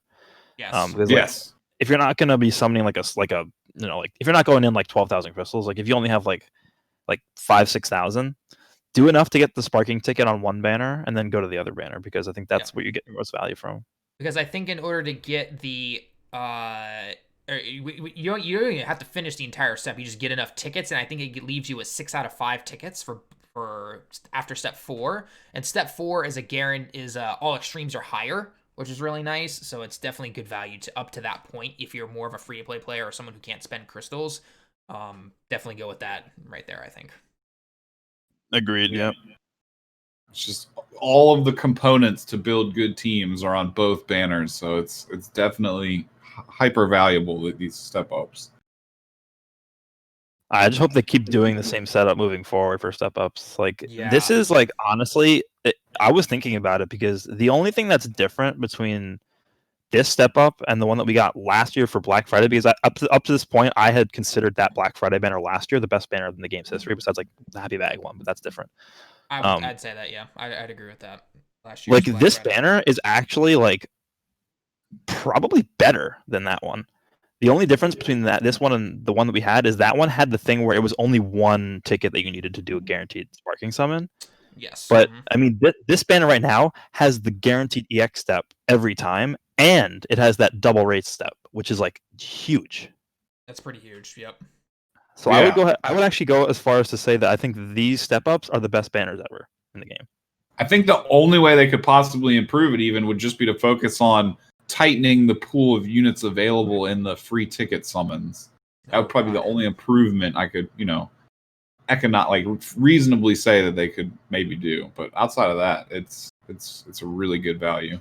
Yeah, definitely. Yeah, definitely. So, all right. So overall, a good start with the SSJ4 because this is their 1.5 anniversary, right? Or what they title it, I guess. So so far, very good start to it.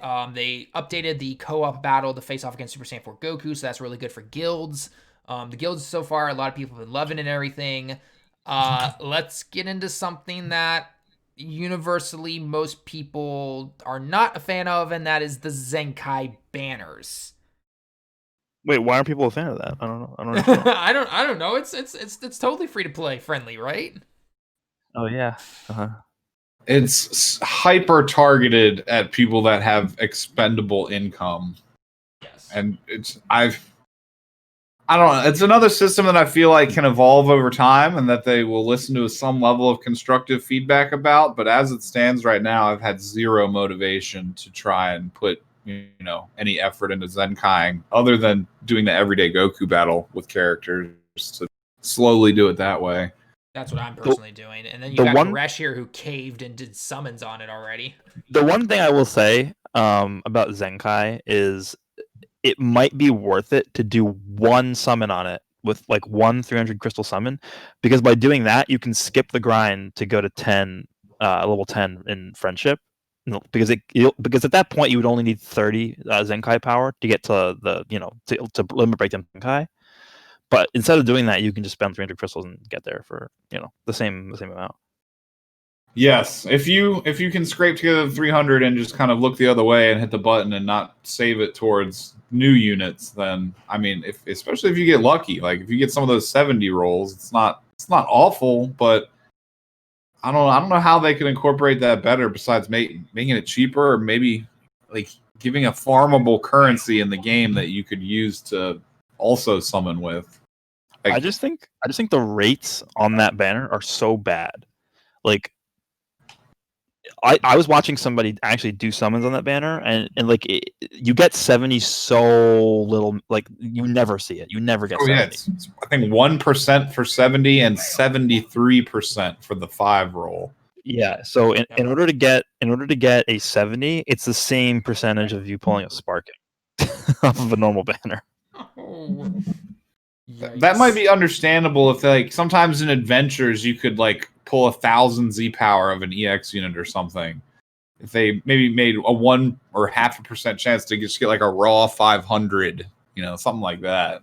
I could maybe see that, but yeah, 1% for only 70 does not seem very economical. Like if they're thinking about a way to make these old characters more relevant, I mean this works, but it's not a fast way to do it. So it's definitely a time invested, very grind heavy. So I've heard from a reputable source that they're still going to be doing the old style of balance changes with the 20 most underused units, 10 sparking, 10 EX. I've heard that's still in the pipeline, but it's been like 4 or 5 months since we've seen it last It's time. been a long time since we've seen it, and I know with the Zenkai Awakenings, that worries a lot of people that this is what they're going to do now for the updates instead of the old style that they did. Because I mean, we still got things like Red Trunks who needs a buff still, you know, the original Super Saiyan Trunks. And there's obviously cards just fall off over time, so hopefully that source of yours is correct and that can happen. Yeah, I do think they also rumored that the Red Trunks will be the next Zenkai unit, so we'll have to keep our fingers crossed and see. We have no time frame yet of how often they plan on adding new units to the the pool of ones that are able to Zenkai. Yeah. So hopefully they take some of this criticism to heart and they will legitimately try to make it a better system, I guess we can call it. We'll have to happen. Overall, I think the concept of Zenkai Awakening is actually pretty good. It just really was not executed like well at all. Because the buffs are really good to the old characters. Like if you look at how good like the blue Broly is and the red Goku, like they became really good options for a lot of teams.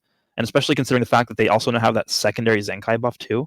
Like if you have a team with even the Super Saiyan 4 Vegeta, like if you put him on a team with the Zenkai Awoken Super Saiyan Goku, like he gets the extra stats. So that could actually be a really impactful combo. All right. Yeah, I do agree. Go ahead. I was just gonna say, kind of reiterating what Goresh just said. The concept of Zenkai is very good because a lot of people compare it to the Dokkan Z Awakenings and everything, and those have been, for the most part, a very big welcome, and everyone likes them. Just the execution was off the deep end on the other side, essentially. So. Yeah, taking another cue from Dokkan, it almost like the system would be better, honestly, if they took a cue from them and it was more like maybe they release like a Rising Battle event for the Zenkai Goku where you go through your series of grinding and you're able to get some of the power in that fashion. Yeah, that's just a really good idea. Yeah, like the EZA events from the game where it's something that you get from player satisfaction, I guess, of putting the time in as opposed to only paying for. Right. It's actually kind of crazy when you think about the difference because in Dokkan they give you stones for doing the EZAs, whereas in Legends it's like, okay, well, spend 20,000 crystals and you can get this guy fully Zenkai boosted. It's like, okay, well, how is this even remotely the same concept? Literally a mirror. It's the complete opposite system.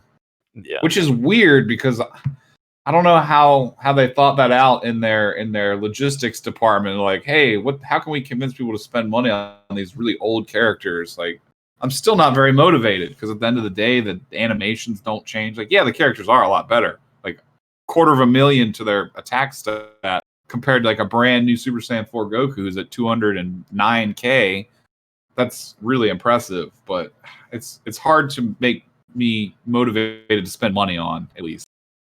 Yeah, and like the other thing to consider too is like if you're even thinking about summoning on the Zenkai banner, think about like, oh, would I rather spend this 10,000 crystals on the Zenkai banner or just go to the Super Saiyan 4 step up banner and spend it there? Like it's obvious. Like I don't get it. There's a huge conflict of interest, except for the top 1% of paying players that can just afford to do both. But outside of that, it does seem like a huge conflict of interest for your resources.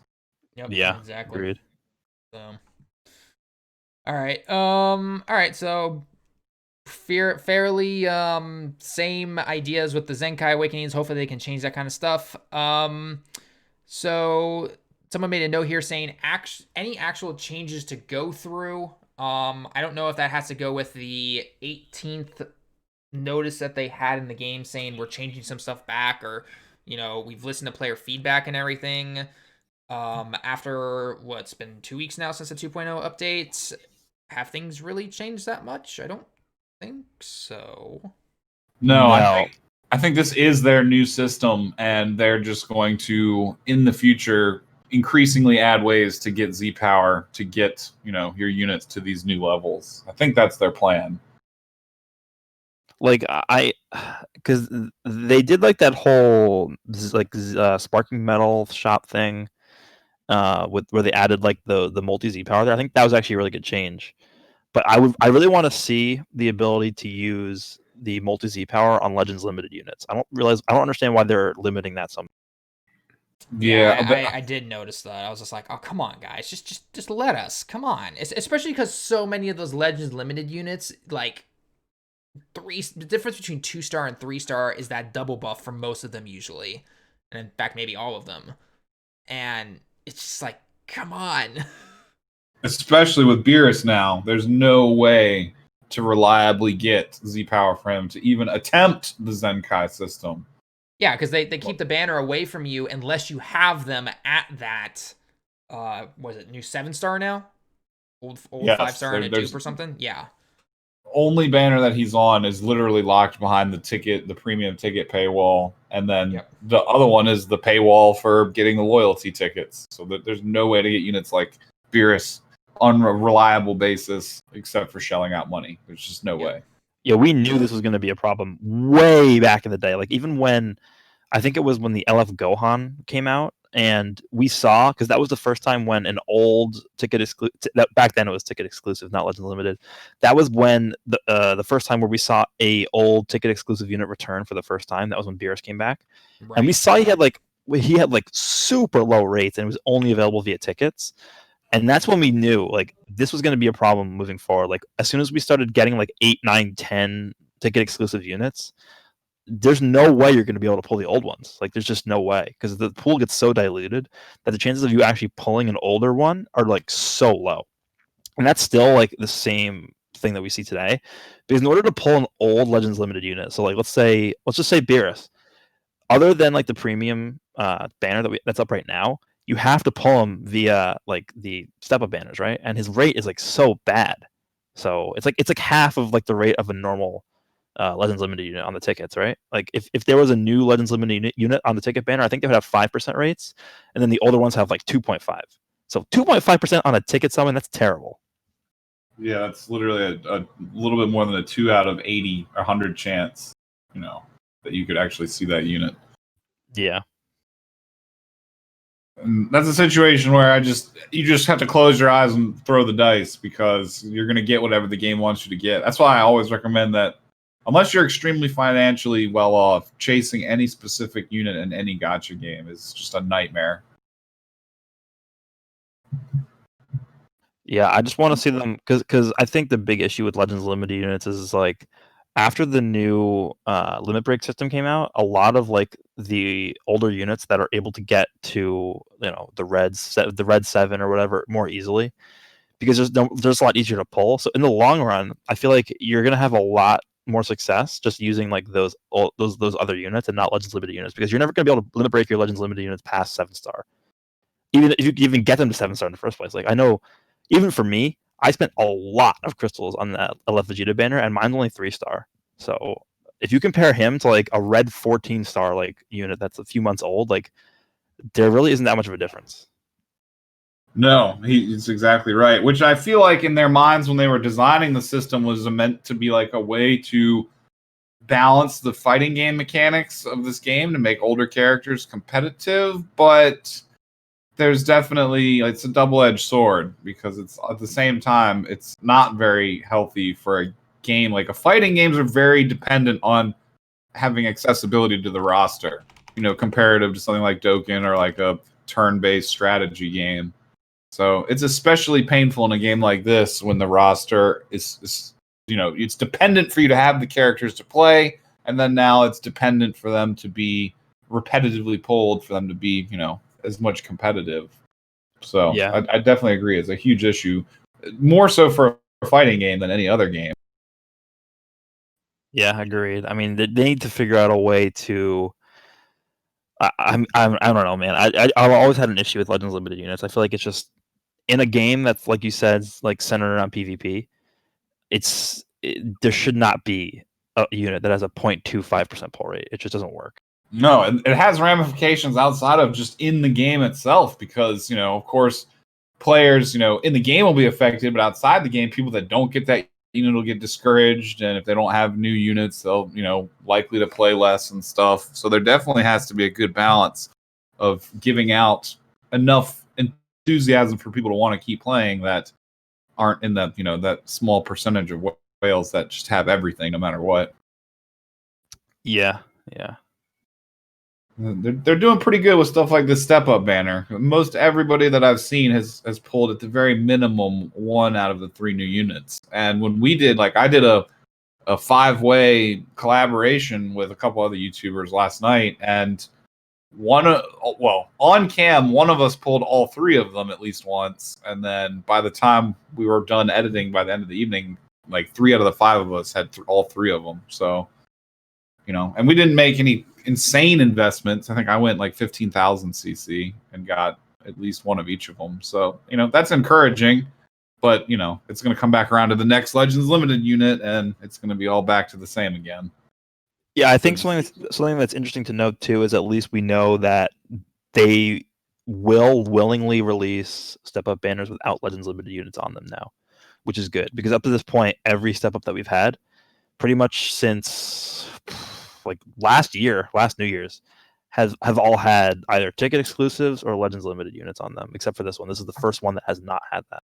Yeah, and look at that. They hit top grossing. People have welcomed it with open arms for the most part. And, I mean, obviously there's a couple of things maybe they could still change, but overall, people have been very, very welcome to it. So hopefully they take that to, be like, oh, hey, guys, let's do this more. And, things will be better. Oh, yeah. For these developers, the fastest way to speak to them is to speak with the wallet. That is what they will see before anything else, because this game exists to make money prioritized over anything else. It's a fun game, with its problems here and there, but it at the end of the day, it's a business model before it is an actual video game. Yeah, and that's very apparent with the Zenkai banners. Yes. Really? No and way. Stuff like that just reinforces it for sure. I mentioned in a video when we had the teaser art for them that it'd be nice if it was something that was free to play accessible, but I would not be shocked in the slightest if it was just another way to monetize the game. When they first showed off Goku on Twitter, the Super Saiyan 4 Goku, I was so dead set on him being Legends Limited. I was like, there is no chance they're releasing a Super Saiyan 4 Goku who is one of the most hyped characters they could possibly release at this point, and he's not Legends Limited. And lo and behold, he wasn't, and lo and behold, top grossing. So, I mean, I think Vegeta wasn't, because I remember when Rose was announced at first. I mean, obviously he was the first one, so he wasn't, and when they showed the video off, he didn't get the legendary finish or anything like that. But I knew a lot of people leading up before they announced him that Rose has to be, Legends Limited or something. And then I thought he was going to be Legends Limited. And then when Super Saiyan 4 Goku came out and he wasn't, I'm like, oh god, you're gonna make Super Saiyan 4 Vegeta the Legends Limited? Nope. Baby? Nope. So I would say in regards to that, to take a deep, deep breath, because I feel like these are just vanilla versions of these characters. And when I say that, I don't mean that they're bad in any type of way, but we're going to see them come back again with the Legends Limited format. There's no way there's not going to be a Legends Limited Super Saiyan 4 Goku in this game eventually. Right. It will. And Rose, too, I'm fully believe that he's going to get a transforming version or, a version with the scythe and the clones and all that. To keep this game going in the 5-year term that Dokkan's looking at right now, they're gonna be revisiting pretty much all of this. I can almost guarantee it. Yeah, and that you can even look at older units like the LF Gohan. That was not the first Super Saiyan 2 Gohan in the game. We had the purple one, and then when they rehashed him, that's when you got the Legends Limited version. So yeah, I think we could see a similar thing. Right, and then we've seen a third one of him with the yellow one even after that. So I feel like it's going to be the same for all these characters as well. Maybe not some of the villains as soon, but for the main lineup of characters, we'll be seeing them again. Probably even when the Shadow Dragons come around. Villain card yet, have we? Yeah, I'm happy about that because I like villains generally more than heroes. So hopefully we don't get that. Mr. Cooler and Frieza here. I'm not. This is just my own personal speculation, but I'm not entirely sure this game will ever get a legendary finish villain, at least with that terminology, because of the shonen nature of it and the way they've been holding out so far. It wouldn't put it past me if they might name it something different and give them a similar mechanic, like instead of it could be a catastrophic finish or just some other eccentric Japanese wording that they could find for bad guys. But I don't know if they're going to be doing that anytime soon. Legendary finishes for bad guys. We'll see. Because I was one of the people who thought that if they were going to do it, then they would give it to Rose first, because he's like one of the most hyped characters, and he's a villain. So yeah, I guess we'll see. Yeah, there are definitely opportunities when villains, blow up planets and kill lots of people, but they've never truthfully gotten a finish. So that's why it's hard to. I mean, they could do it like they did it for Vegito. They pulled his legendary finish out of Heroes with the Spirit Excalibur. So it's always possible, but just based on their track record so far, it's I don't know. I still have my doubts.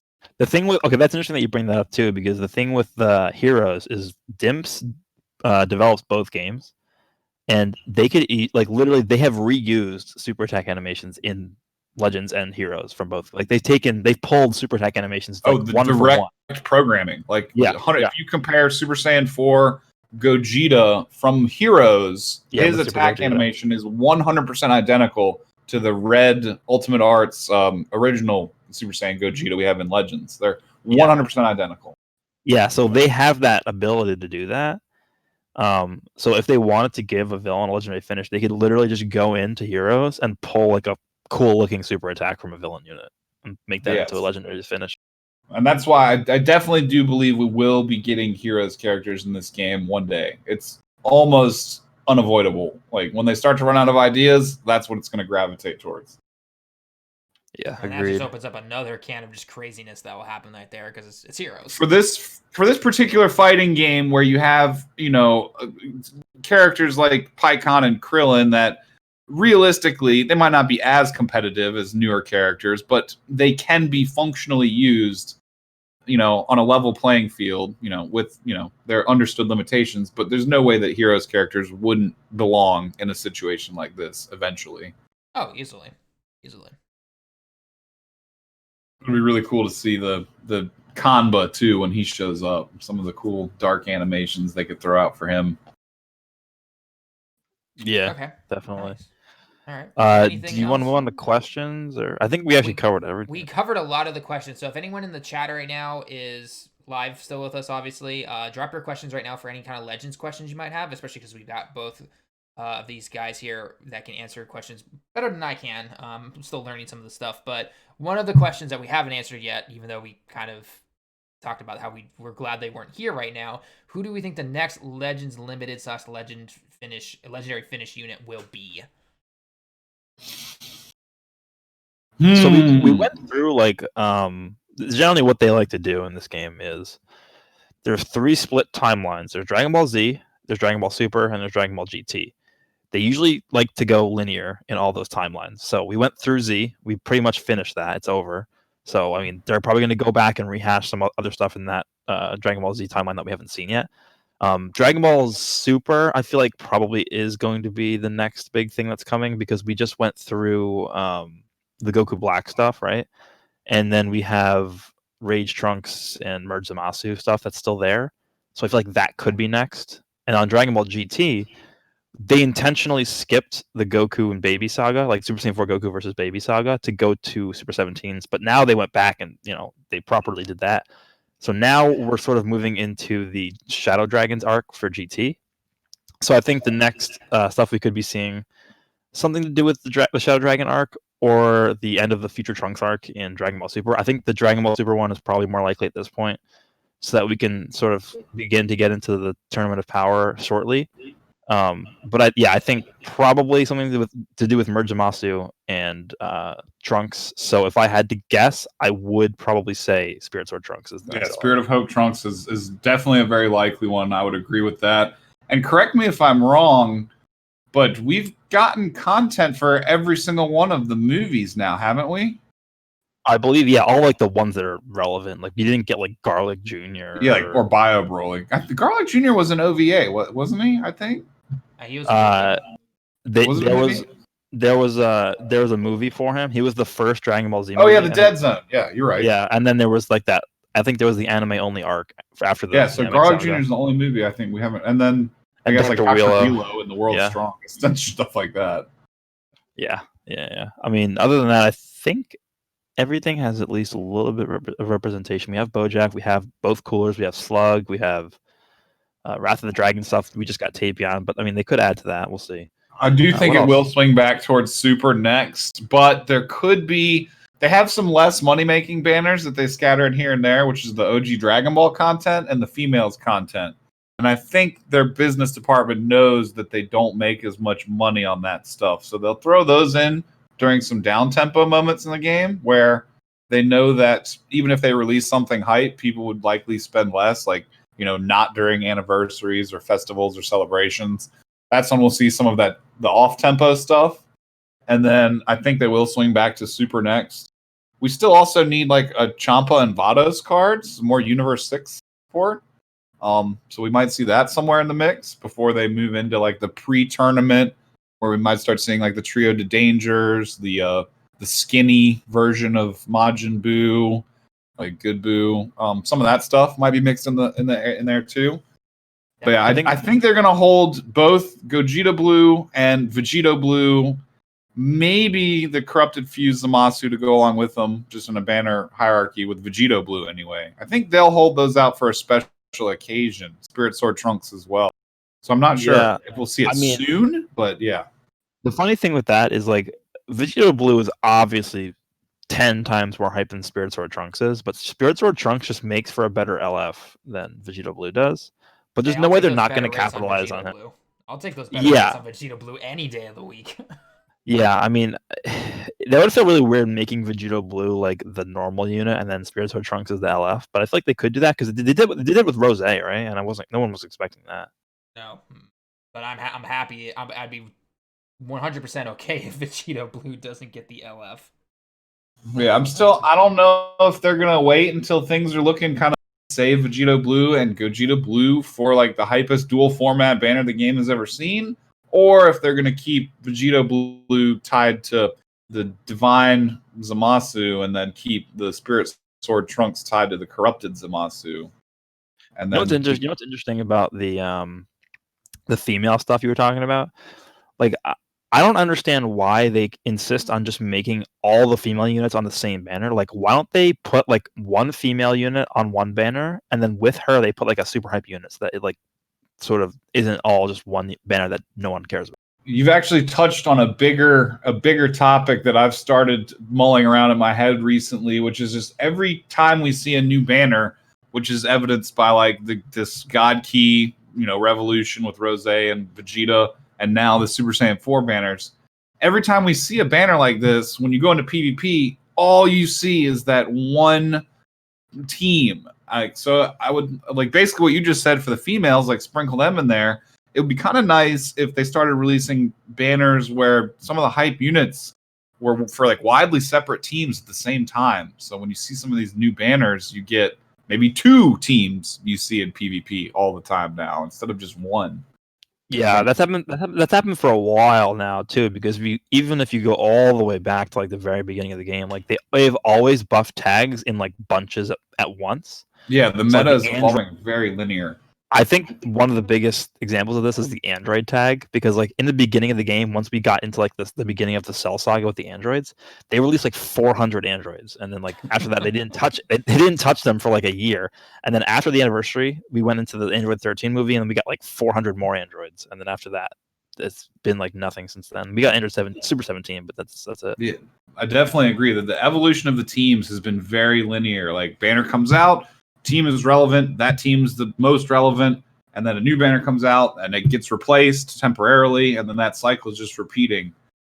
So using the same dual format banner like what they've been doing now, it kind of would be cool if like, the next really hype celebration, if they would shift like the Super Saiyan 4 Goku and the Vegeta onto one banner and then have the dual format banner and the other one be like Rose and maybe not an LF unit, but however that way, where they're buffing 2 teams simultaneously just for some diversity in PvP.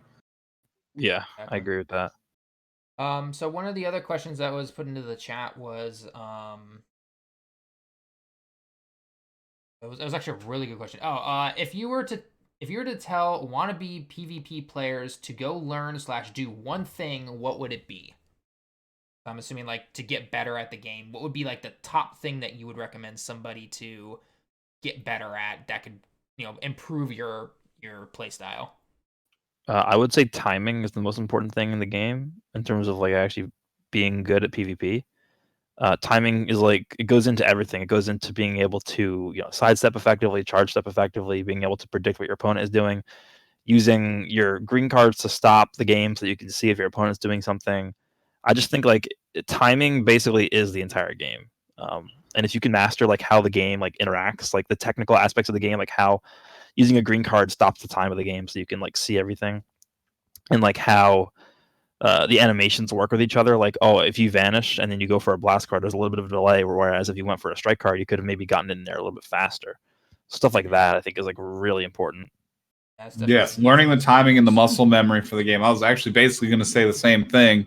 And just to add on that, just learning to pay really good attention to the exclamation points before your enemies throw attacks, because it'll throw that exclamation point for anything, for like a tap blast, for a tap punches, for tackle, or for actual arts cards.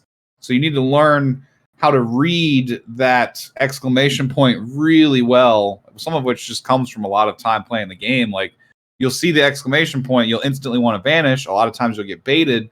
But if you wait that, half a second and you see that the enemy's only raising one arm to throw a key attack, well, they're only doing a tap blast. Yep, so exactly. Learning the exclamation point and how it mingles with the animations to know how to not get baited is definitely a huge thing.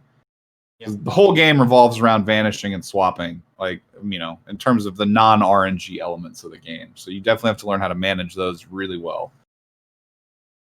All right. So another question comes up. What about changing PvP rewards, like adding a limited PvP character for X ranking or add some other rewards? What could their reasoning be for not doing that? And how come they haven't changed the rewards that you get from PvP in a long time, aside from the equipment that you get every season? I was actually talking to Ryuden about this, I think a few days ago.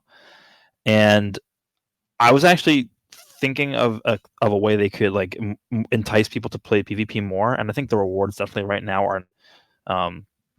I was thinking along the lines of like Dokkan's World Tournament rewards. Like, what if they had like a exclusive unit you could get by grinding PvP, and like every win gives you 10 Z power, every loss gives you 0, so it entices people to win more. I mean, obviously that has its own issues, right? Like with DCing and stuff. But like that would be cool if you had like it wouldn't be like a game-breakingly OP unit. It would be like an extreme unit or something that was like pretty good but not like insane.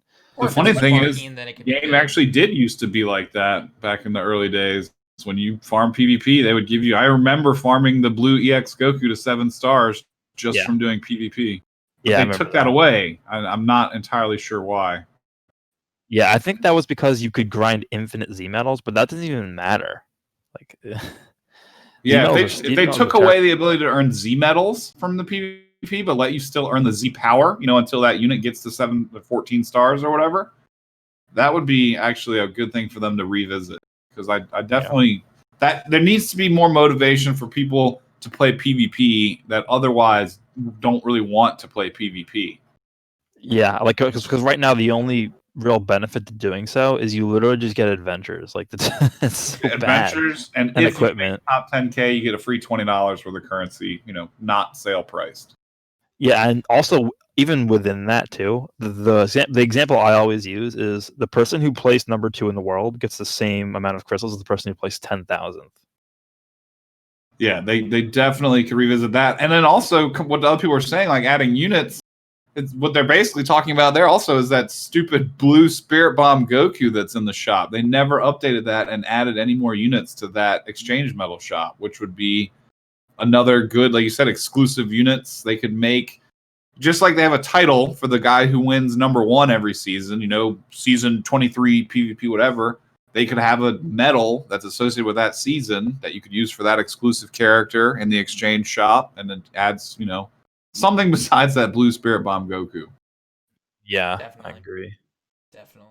I think the only thing I ever used those rare medals for is for adventure like slots. The slot tickets. Oh, that's exactly what I use them for. Yeah. And what sucks about the fact that PvP only gives adventure is that now we have those adventures missions that are every celebration now, essentially, or every season, if you want to call it that. Where, because like right now we've got the snowflake one or whatever, or the Oh my God. the snowman adventure.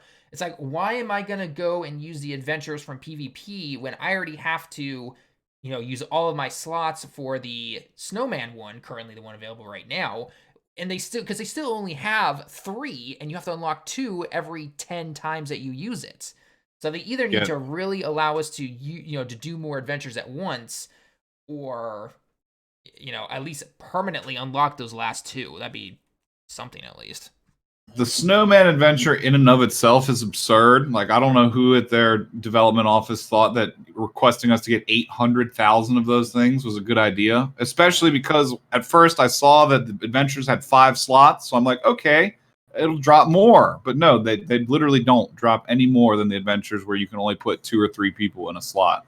Yeah. And honestly, I think the whole adventure system right now needs an entire rework. I think they're just sitting on it because they don't know what to do with it. Like, it was a good system when you needed the adventures to farm souls and Zenny, but then they reworked the Cybermen events where you could just easily get whatever you need on demand, and that made the adventures completely pointless. So now they don't really know what to do with them. So we're just getting these repeated over and over the same thing, but a different thing we're farming, and it's just really monotonous, terrible. The only thing So I even do them for right now is or at least right now, because it includes the Tapion and Bardock tickets to get that free Sparking summon. Like, that's the only reason I'm doing it right now, basically. Yeah. I really think adventures need a rework from the ground up, and I think they just don't know what to do with the system right now. So they're just repeating that same format over and over again.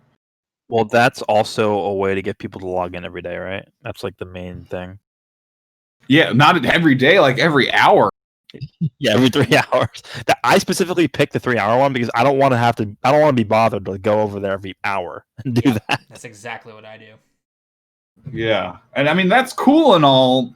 If they could rework that mechanic to where it was maybe actually useful, it's just not like, I don't know, it's something to do with the spare time in the game when nothing else would be happening. You get free stuff from it, but it's just so frustrating. They should just make like longer adventures. Like, what if they had like an 8-hour one that gave you like way more rewards, but like obviously you just Get that, and then maybe add the chance for Sparkings to drop from them back in there too, like was there for some of the regular adventures, but not any of these mission ones. Okay, let's be honest. Who has actually gotten a Sparking Z power to drop from those adventures? I got it one time, but it was for an irrelevant character. It was like Krillin, Blue Krillin. Yeah, I think I got it once too. I think I got it for PyCon. Oh yeah, because but I did get game for a long time. I did get the 1,000 Z power of the EX units quite a few times, and that is equally. I got those. Nice. I liked it when it included the EX units. That was really nice. Yeah, and that would be great for new EX or newer. They don't have to necessarily do brand new EX units, but it's about time for like Whis just maybe start showing up in an event like the Beerus ones, or maybe adventures like that, or something like. Or heck, even like those EX units for like the future 17 and 18, the extreme ones. Those are actually really good options for Android teams if you like to run them. Or maybe them. Some of the Masters Pack exclusive EXs, like the Saiyans team that Bardock has his little more funky team that he can run with. Yeah, exactly. So just something like that would be really nice. Speaking of adventures, I have to collect mine right now because I just got a notification about it. Yeah, the Guild Coin Exchange shop too is nifty. I would say the Z Power is the most valuable thing you can get from that if you have 2-star units you want to get to 3 stars.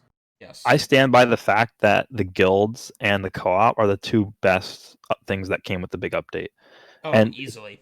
If you take a look at, like, if you count, like, if you open your game and just go to the exchange shop, there's so many tabs now you can go through because there's so many exchange shops that, like, you can pretty much never like run out of resources as long as you do the grinds every day, which it could be annoying, but you end up getting so many like souls and so many skip tickets and energy tickets through these exchange shops that it's just like you're set pretty much. So that I think is like pretty much the best change that they made so far. Yeah, I do love the co-op too. I think it has a lot of room to grow. Like right now, the only gripes I have with it are there's no back button to back out of a queue with someone who's obviously trolling.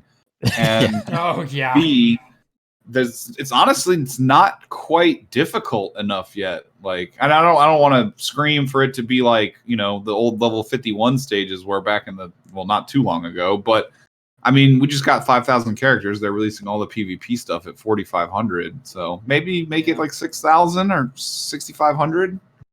But I think that would definitely be a good idea because, and unfortunately, I think because at the same time that the co-op dropped was when they dropped the level 5,000. And if you're somebody who, even if you only maybe put 3 or 4 units and get them up to level 5,000, you left everyone else at 3,000 because you're only bringing one person into the battle. That's all you need really. And so as long as serve comp. I can't even speak right now. You just destroy these guys basically. So. Yeah, it's really easy when you have a functional buddy. Like, as long as I said, when the person's trolling, now there is a way to back out. Like, you just pull it out on your phone, quick menu, and turn your Wi-Fi off and turn it back on real quick, and it'll quickly kick you back out. I've done that before. Yeah, I've done it so many times. I just tried to fight Super Saiyan 4 Goku before I jumped in this podcast, and I had someone bring the freaking green LF Goku at level like 2,000. I'm like, dude, I'm not wasting my time doing this.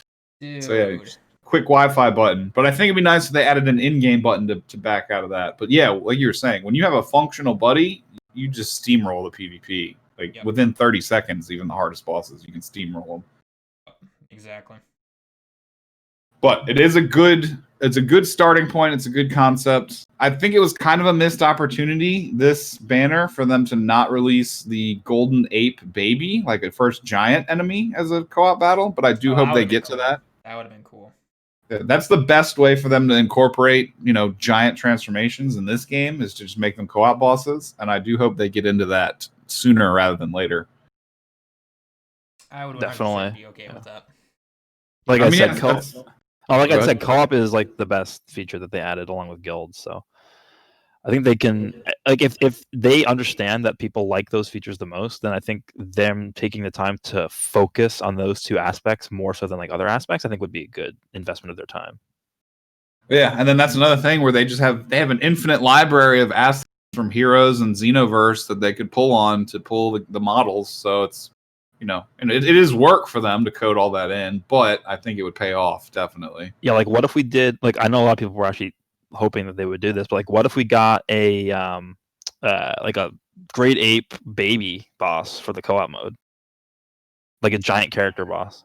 I'd be down for that. Yeah, that's what I would love. They could pull that right from Dokkan or Xenoverse, because those assets already exist in those fights. And comparing it to, like, this game is kind of already like, Xenoverse, but it's more locked down in terms of the freedom of movement. But just the way that the 3D models work and the coding is all very similar to like their Xenoverse game. So I definitely think they have the capacity to do it. It's just when we end up seeing it. Hirudegarn would have been another great one to go with the Tapion banner that dropped and stuff. Yeah. Hopefully we'll see that one day. All right. So other than that, you guys seen any other questions you want to talk about, or some kind of topic you guys want to bring up before ending stream? Yeah, something I wanted to say really fast is I'm always harsh on this game because I feel like they just never meet their potential, because of like this game has a lot of potential. But I think with the release of these banners, like they're showing that they are willing to make changes, right? Because up until this point, like I said earlier, we haven't seen a step up banner that they've released in the span of the past year that hasn't had an LF unit on it. So this is the first step up that hasn't had one. And besides that, they also updated like the entire banner. They made it way more appealing to summon on it. And I feel like that's one of the reasons why they fit top grossing. So hopefully that motivates them to keep doing the same format going forward, because I feel like them hitting top grossing is a big thing for them. And I feel like that's going to motivate them to, I guess, try and repeat shy that. Away. Yeah, shy away from doing stuff that's like shady, I just hope that they don't think that, because they released the Zenkai banners really close to the time frame when they hit top grossing. So I hope they don't associate that as a successful move because of I hope they know the difference. Basically, they cannot be that stupid. There's no way that they can be like, oh, hey, everyone started buying right as we released this. It's like, guys, they have to have some kind of data in front of them or something that shows, hey, this banner was summoned on this much, or heck, even just the feedback on Twitter. Everyone on the English version of their Twitter page and the Japanese Twitter version of their Twitter page was just, the moment those things released, we're all just like, yeah, no, not doing it. So they have to know. They have to know. I'd be very surprised if they didn't. The LBR mode is something we didn't really talk about either, but I think it needs a lot of attention as well. It needs some revamps. It needs some changes. Yeah, I definitely agree with that. Most of the problems in the LBR honestly just come from dishonest players that are playing from their Walmart Wi-Fi connections or playing on 3G or 4G instead of Wi-Fi.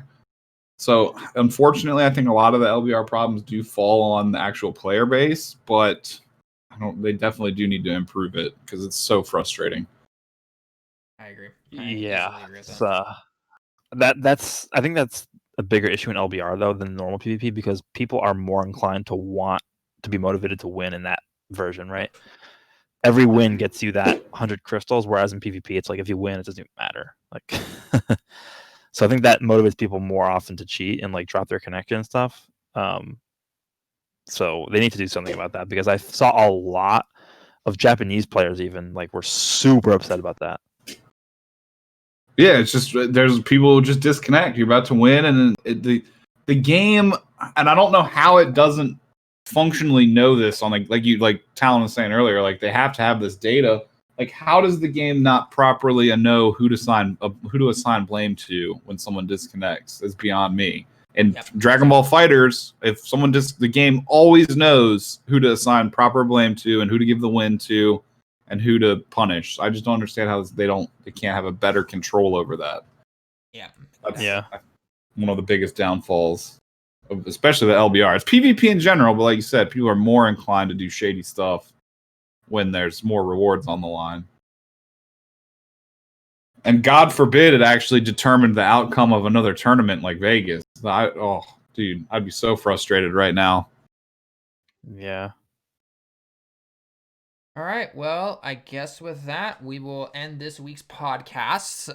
Thank you everyone that came by and saw the live stream. And if you happen to see this on YouTube, leave your comments down below as always. Guys, as always, who are in here, thanks for giving your thoughts and opinions on all the topics that we talked about. Definitely a lot of stuff that we talked about this week. Are we going to be doing a podcast next week I know Christmas is during the middle of the week, and I know a lot of people go on vacation and family time and everything because this time next week is the 30th, 29th, depending on where you live. Are we going to say no podcast next week, or are we still going to maybe try it, but maybe we'll update on Twitter if we don't do one? I'd say let's deliberate about it, and then we'll get back to everybody. We'll make a tweet about it. All right, so make sure you guys follow us. Okay. Oh, go ahead. I was just saying I appreciate being here at all. So whenever you guys want to do one, if you need me on here, I will always be available. So yeah, 100%, man. It was great. It was great chatting. But yeah, to everyone who's in the live chat though, keep an eye out on Twitter from all of us, or just follow one of us. Doesn't matter who. All of us will retweet about it, and then we will let you guys know just about that schedule and everything. So, and as always, Goresh has it on his channel. I have it on my channel. Speedy, everyone does. We all have playlists for the podcast. So if you can't find it in ours for some reason, and you go over to one of theirs and you see their podcast playlist, then it should be added in there. So just make sure you guys go ahead and do that if you need to. So, but other than that, any final words, guys? Thanks for watching. Okay. Yeah, it was a lot of fun. I enjoyed being here. I appreciate everyone who turned out. Real quick, I was actually still here. Just the discussion, great discussion for Legends guys. And I want to let you guys know that I was just doing some random summons, and I pulled another Vegito. Are you freaking kidding me? Yeah, man. I got the Super Vegito is a 4-star Vegito now. Feeling pretty good. That's pretty good, man. Even better than me. I gotta fly over the States. I gotta have words with Tiger here. I gotta have words. Well, you wouldn't find me there since I'm in Canada, but you can find Speedy or something, I guess. No, he just revealed his true location, folks. Let's go. Yeah, Canada is a big country. Feel free to come here and look for me. But get lost in the snow. Leah lost up in Talon the will thunder. find you, bro. He has that I will lock on, dude. find you. I will find He you. will Dude, don't you find know who I you. am? I am Agent Talon. I find everybody. I find All right, man, everybody. go for it. Go for it. I mean, I guess it helps a little bit that my name's Tiger, but there's probably still quite a few of us here. All right. Well, anyway, guys, thanks for everyone that stopped by in the live stream. And guys, again, who are here chatting about everything, thanks so much. And we'll discuss, and maybe next week or at the very latest, the week after that. So anyway, guys, thanks for everyone that stopped by, and we will all see you guys in the next one. Peace out. All right, bye, Later. guys.